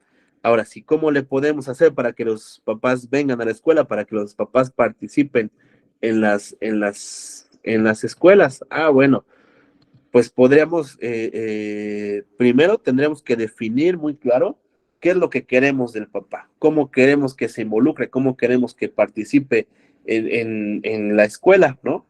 Si nomás lo voy a llamar para saludarlo, para conocerlo, pues ya le hice perder su tiempo y no va a funcionar, ¿no? Si lo voy a llamar nada más para decirles que su hijo es un burro y no aprende y ya, tampoco funciona, ¿no? Tendríamos que buscar muy cuidadosamente para qué queremos que el papá venga. Ya vino porque el niño tiene un bajo desempeño, bueno, ya vino, esto es lo que pasa con su hijo y yo le pido que hagamos esto. Ya el papá se está involucrando, ¿no? Ya no se va regañado, ya no siente que el tiempo se le perdió.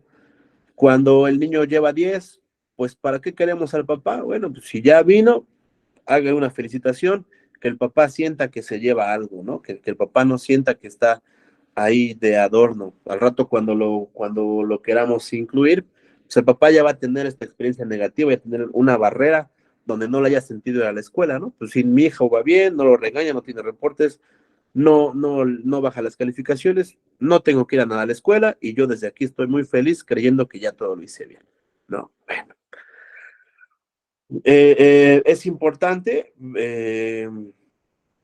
propiciar que haya esta relación, esta convivencia entre padres, ¿no? Que los papás se conozcan, que a veces los papás interactúan entre ellos y eso puede generar que el niño también produzca estos vínculos afectivos de amistad fuera del horario de clases y entonces cuando tienen estos vínculos afectivos, pues se crea una red de apoyo entre los dos amiguitos, los dos alumnos, y entonces eso va haciendo que tenga mayores probabilidades de tener un aprendizaje efectivo o un mayor desempeño.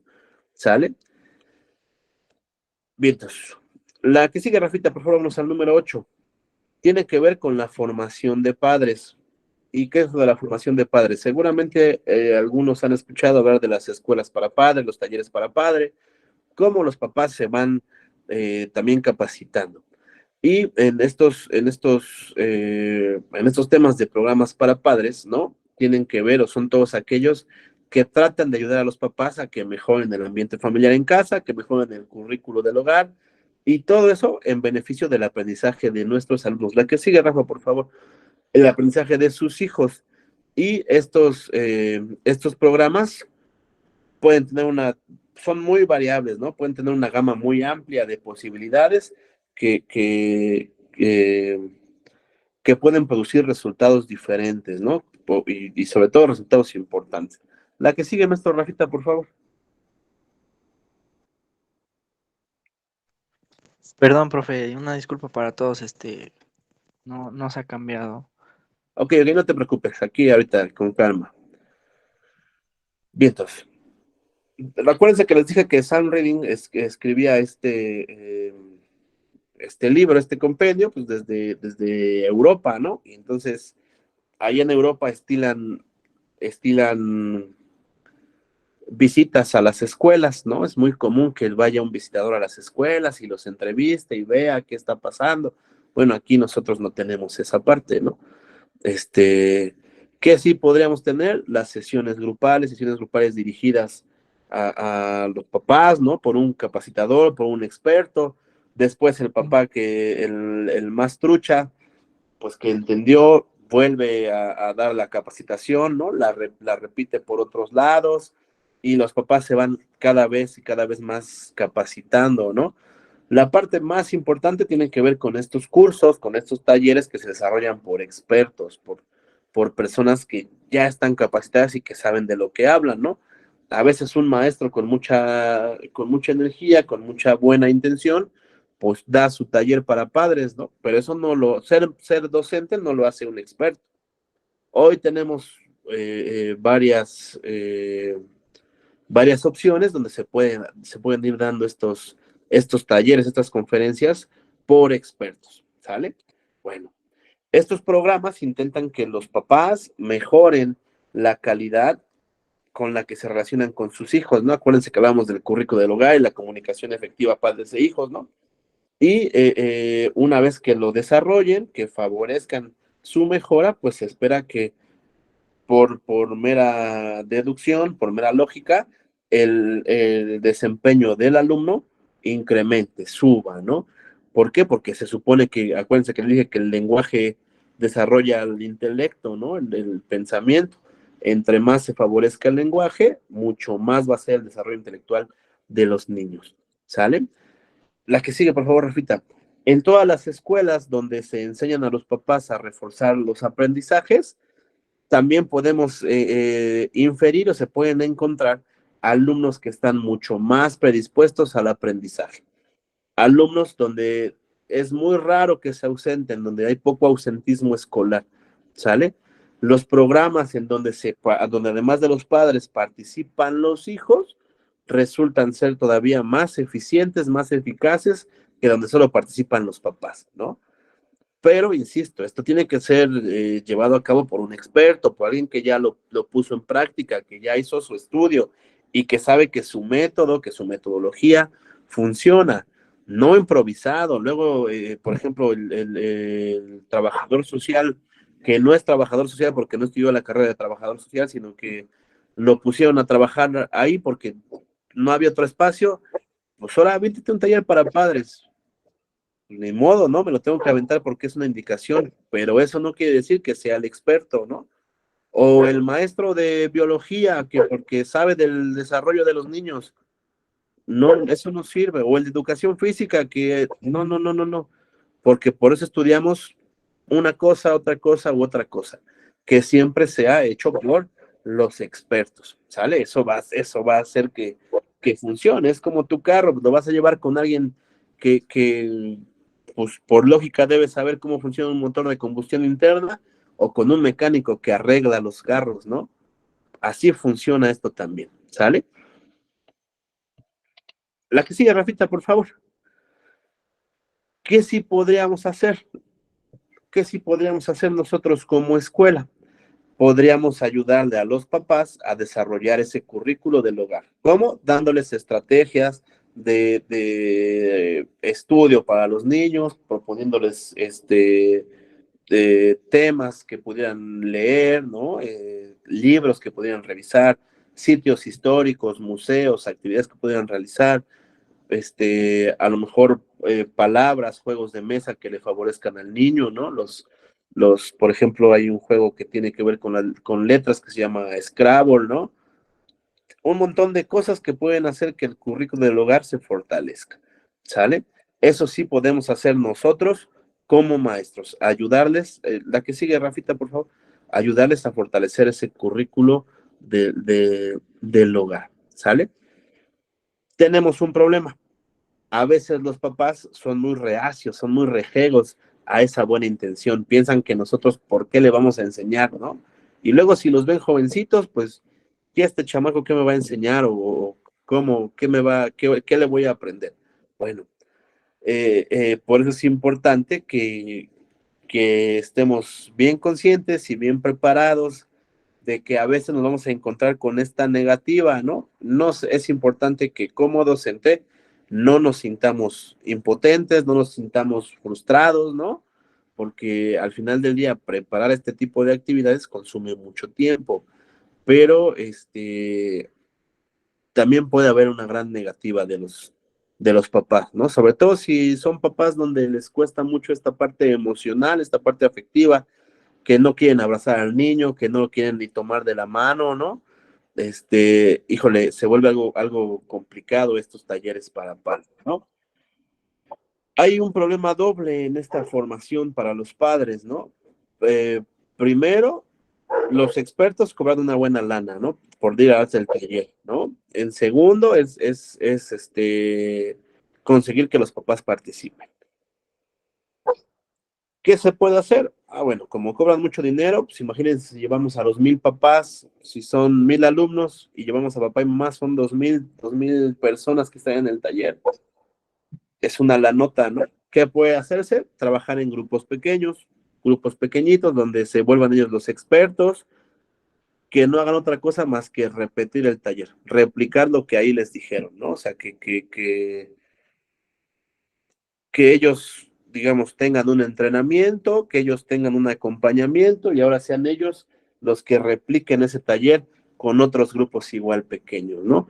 Si no lo pueden replicar, por lo menos que puedan compartir las buenas experiencias, las cosas positivas que tuvieron con ese taller para que los demás papás puedan participar, para que ya no sean reacios a la participación. ¿Sale? Bueno.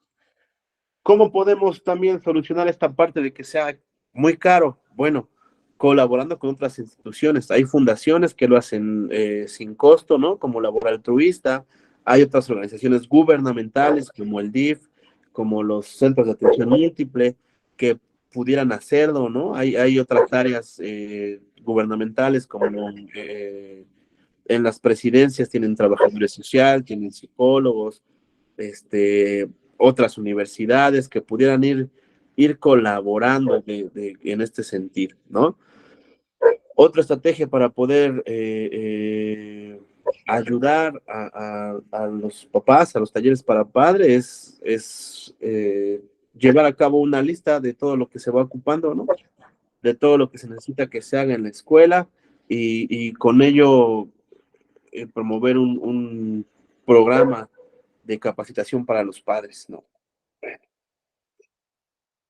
No podemos llevar aquí a los conferencistas o a los talleristas. ¿Qué vamos a hacer? Bueno, pues por lo menos publicamos, hacemos trípticos, hacemos flyers, donde podamos darles a los papás alguna guía muy sencilla de cómo hacer estas tareas en casa, de cómo darle ánimos a su hijo, de cómo pueden ellos favorecer una buena interacción con sus hijos, ¿no? Así como un checklist de saludaste a tu hijo, lo abrazaste, le dijiste que era bueno, le dijiste que era valioso, le dijiste que ese peinado le quedaba bien, que esas trencitas se le veían súper, o ese tipo de cosas, ¿no? Que permitan que el papá vaya realizando acciones en pro de su hijo. Ok, acuérdense que es que la investigación de Sam Redding mostró que los papás que están al pendiente hacen que su hijo tenga mayores probabilidades de tener éxito académico, ¿sale?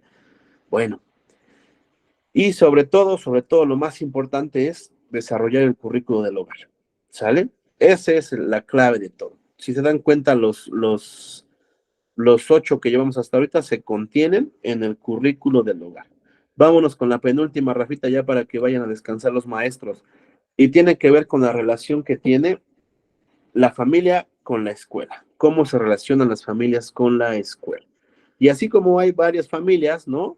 Pues es muy difícil establecer algo unánime, ¿no? Una cosa así lineal, ¿no? Entonces, por esa razón, las escuelas deben de utilizar muchas estrategias, un montón de estrategias para tratar de atraer, de involucrar a los papás en ese proceso de sus hijos, de aprendizaje de sus hijos, ¿no?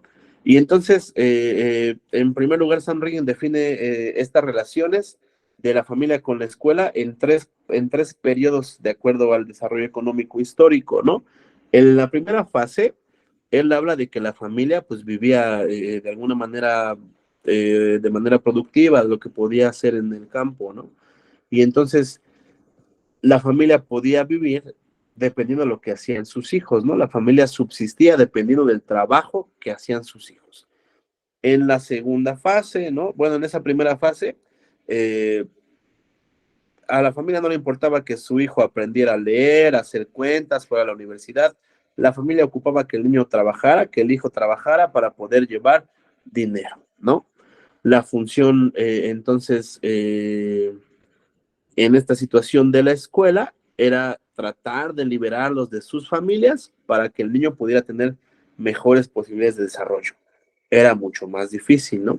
En la segunda fase, que se relaciona con la economía industrial, bueno, la familia ya tenía una relación más estrecha con la escuela, ¿sale? Tanto familia como escuela intentaban que el niño tuviera un bienestar económico, no nada más aquí, sino a largo plazo, ¿sale? En la fase 3, la tercera fase, la fase postindustrial, los papás se dieron cuenta que sea como sea, el niño tenía que ir a la escuela, ¿sale? Que el niño tenía que ir a la escuela, él tenía que aprender porque es la única forma de poder mejorar sus condiciones socioeconómicas, pero también se dio cuenta que los papás no estaban ahí pendientes, ¿sale? Los papás ya tienen otras actividades que están relacionadas con su trabajo, con su empleo, y entonces se esperaban o se espera, como ahorita, que las escuelas suplan ese vacío, llenen ese vacío de donde no están los papás, ¿no? Por eso, otra vez, tenemos que ayudar a los papás a formar ese currículo del hogar, ¿sale? Bueno, las que siguen son generalizaciones que tienen que ver con estos grupos y más o menos con situaciones familiares frecuentes, ¿no? Y cómo se debería proponer eh, su tratamiento, ¿sale? Bueno, hay familias que viven en situación de pobreza muy baja o pobreza extrema, ¿sale? Y están muy presionadas pues, por subsistir. Esas familias habitualmente están relegadas de instituciones sociales, del seguro social, de un montón de cosas, incluso de la escuela, ¿sale? Las habilidades parentales, recuerden que estamos hablando de manera general, las habilidades parentales son muy básicas o muy nulas, ¿no? No tienen así como que una red de comunicación muy buena donde puedan encontrar apoyo, ¿no? Este, no tienen unos contactos o no tienen unos conocidos que sean algún modelo, que sean algún ejemplo, ¿no? Y entonces no pueden observarle algún ejemplo de cómo una buena práctica de crianza, ¿no? Y de alguna manera se llegan a sentir discriminados y ven al colegio como un portador de malas noticias, porque ya nada más le hablan a la mamá que su hijo no trajo el material, que su hijo no trajo las tijeras, que su hijo ya se peleó, que su hijo no quiere leer, que siempre se les habla para darles quejas, ¿no? Entonces, esas son las familias que tienen los problemas más graves. ¿Qué se podría hacer? Bueno, en primer lugar, tratar de evitar esos temores, tratar de quitar esos rencores que ya tienen las familias con la escuela, que la familia entienda que la escuela no es la Inquisición, ni los quiere molestar, ni los quiere estar muele y muele y muele, ¿no? Tratar de darles a esas familias estos programas de formación, son quienes más lo necesitan, estos talleres o estas escuelas para padre, donde ahora sí puedan encontrar un modelo que les permita saber cómo sería lo ideal en la relación que tienen con sus hijos, ¿no? Y entonces, a través de estas prácticas, podrían proporcionárseles algunas experiencias positivas con la escuela, proporcionar escuelas prácticas positivas con el personal de la escuela, ¿no? Un maestro amable, un asesor, un tutor amable que los escuche, que les trate de dar soluciones, que los involucre, ¿no? Entonces, se debería tratar de evitar que su contexto les provoque temor, les provoque esa sensación de discriminación y convertirlo en algo positivo, que ellos sientan apoyo en las situaciones que están pasando. Y también hace ratito les platicaba de esto que trataríamos de propiciar que los papás se relacionen entre papás, ¿no? Que se establezcan estas redes de apoyo.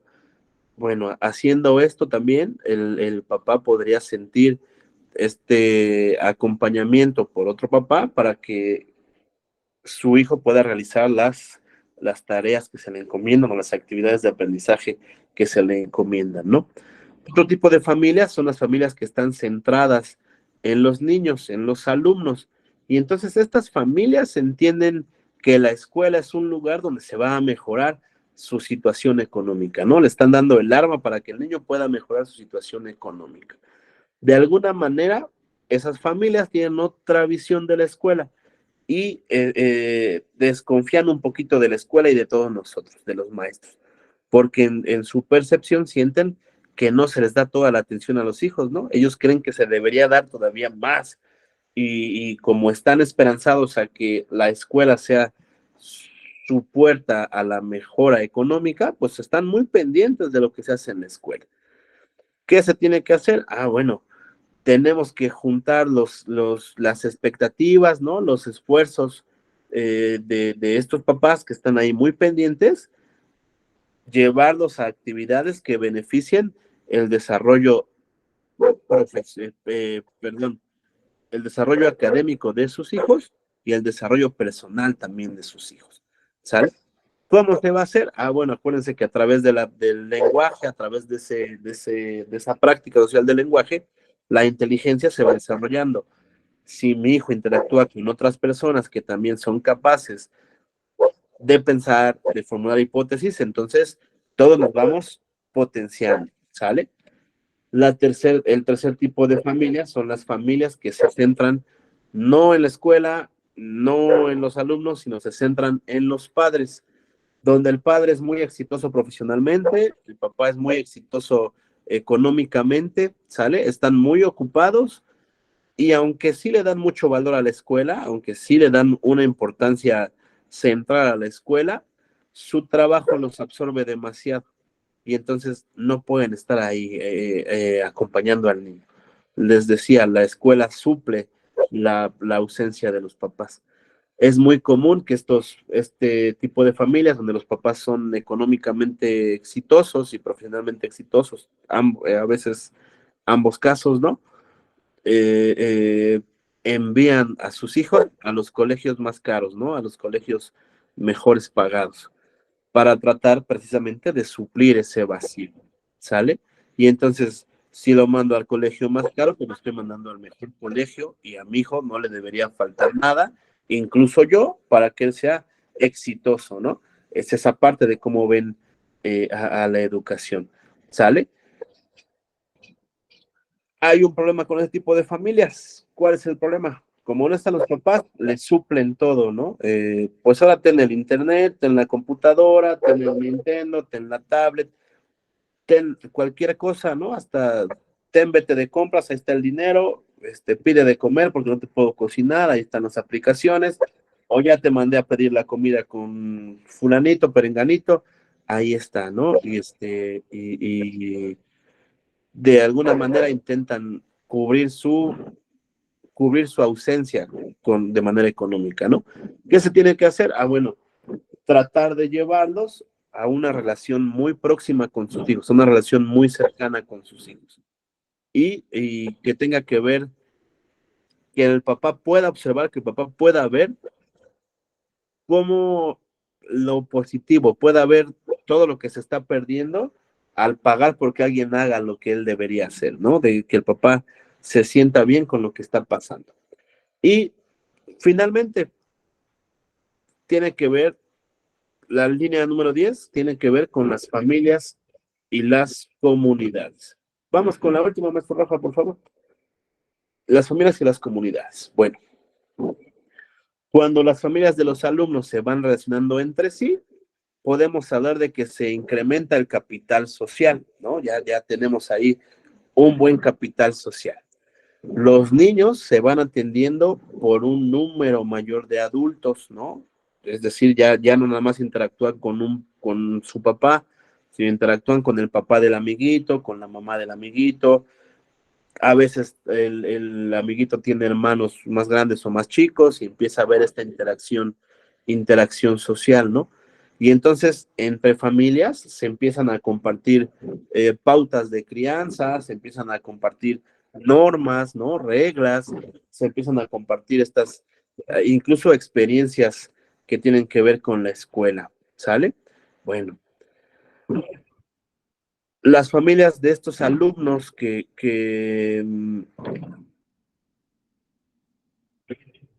van a la misma escuela, a veces no establecen vínculos, ¿no? Es decir, los papás no se relacionan más que dentro de la escuela. Se saludan cuando van a junta y punto, se acabó.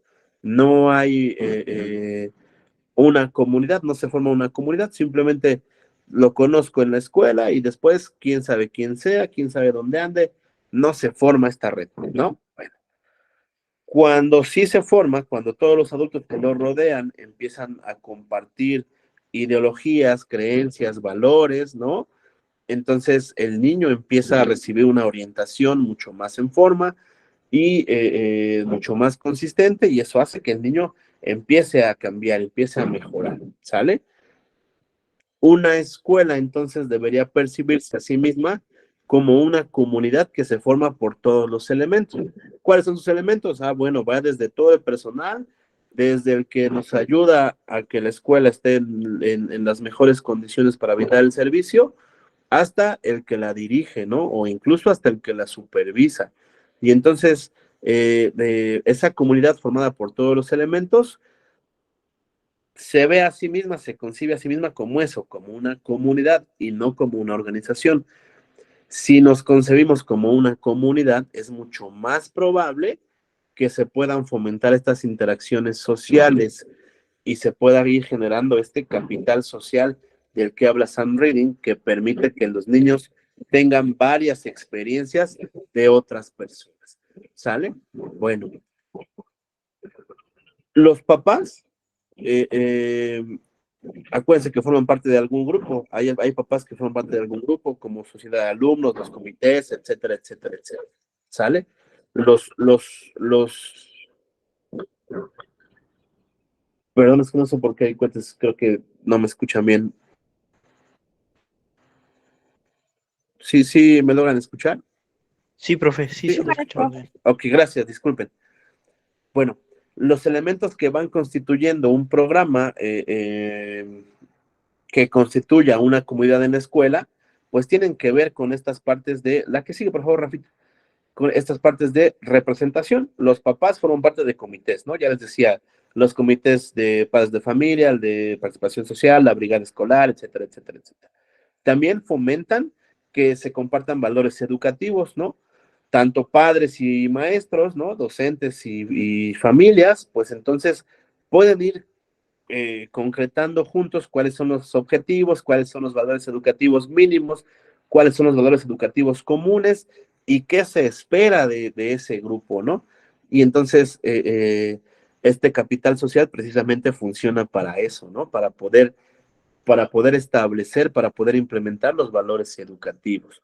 Bueno, otra parte importante tiene que ver con esa comunicación entre la familia y la escuela. ¿Cómo se logra ese diálogo, no? Bueno, pues a través de de varias estrategias como las que ya revisamos en los puntos anteriores, pero ahí está, ahí tiene que ver esa familia y la comunidad, ¿no? Cómo se comunica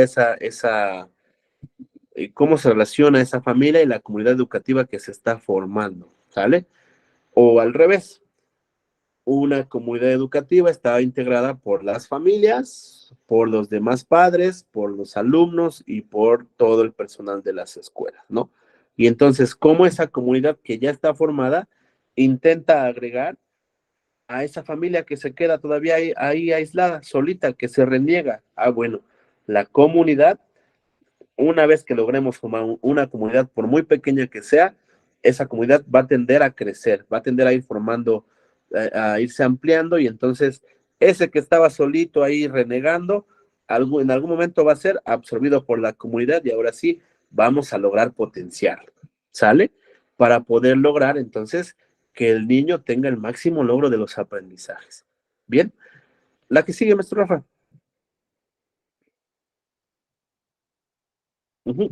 Gracias.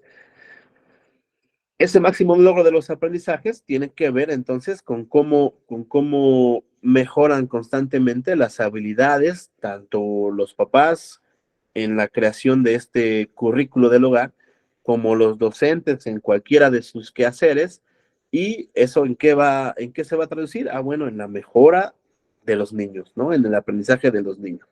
Y se puede lograr eso, o eso se puede traducir en una experiencia común, donde todos los alumnos, ¿no? Y donde también de alguna forma la comunidad educativa participe en actividades. Si veíamos antes en la jornada escolar a 50 papás, cuando la comunidad se logra formar, pues ya vemos a 150 y después ya vemos a todos ahí participando, ¿no? Entonces, formar comunidades se vuelve una parte fundamental donde tienen que ver todos, pero para formar esa comunidad no puedo trabajar yo solito como profesor. Por fuerza debo trabajar con todos los demás del personal, debo trabajar con los papás y debo trabajar con los alumnos. Este es el punto más complicado, ¿no? Formar o lograr una experiencia común donde todos nos beneficiemos. Bueno, y finalmente tiene que ver cómo la escuela les permite asociarse a los papás. Les da un espacio para que ellos puedan interactuar, para que puedan asociarse ya sea con cosas escolares o a veces cosas extraescolares, ¿no? Bueno, los papás tienen que asociarse cuando se tienen temas en común, cuando se tratan de sus propios objetivos. Por ejemplo, hay papás que ya se conocieron en la escuela y ahora juegan fútbol juntos, practican básquet juntos,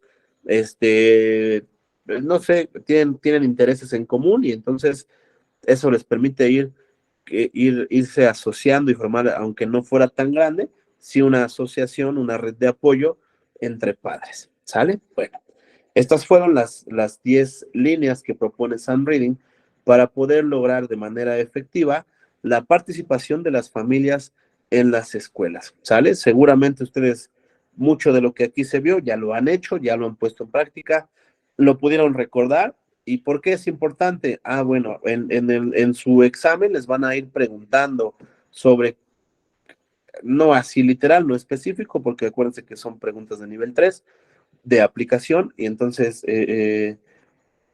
fulanito no hace la tarea, ¿qué se le dice al papá, no?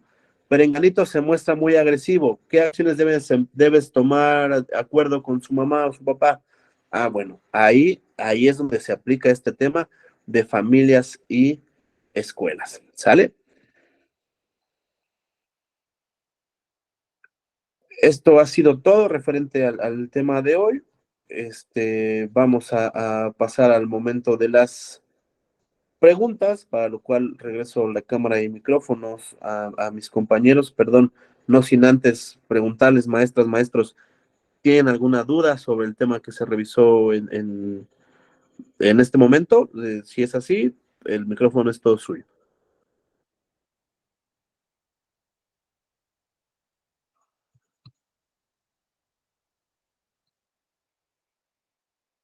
Bien, creo que no.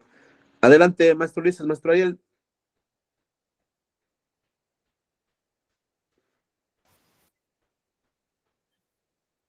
Sí, gracias, amigo.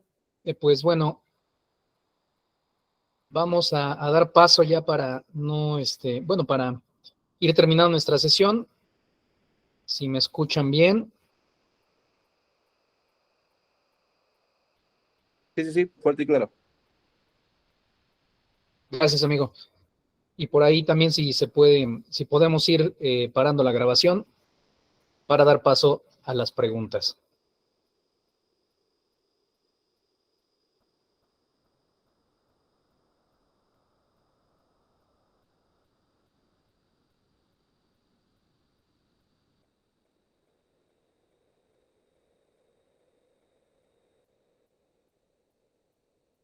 Ok, por ahí.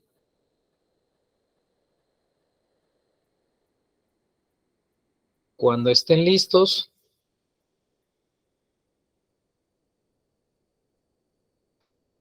presentamos y damos lectura a las preguntas.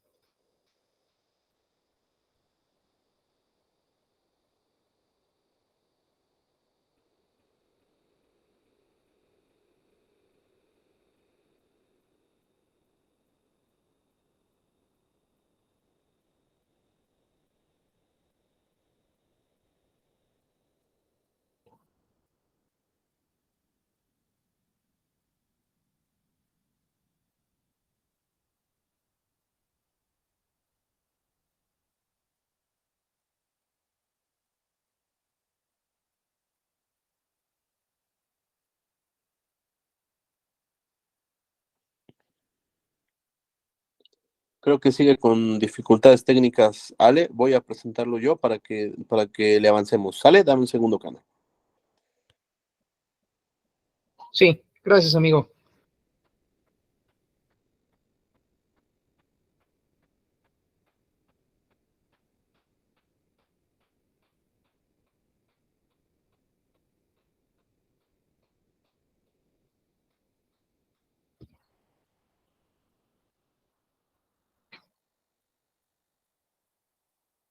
Muy bien, ahí ya podemos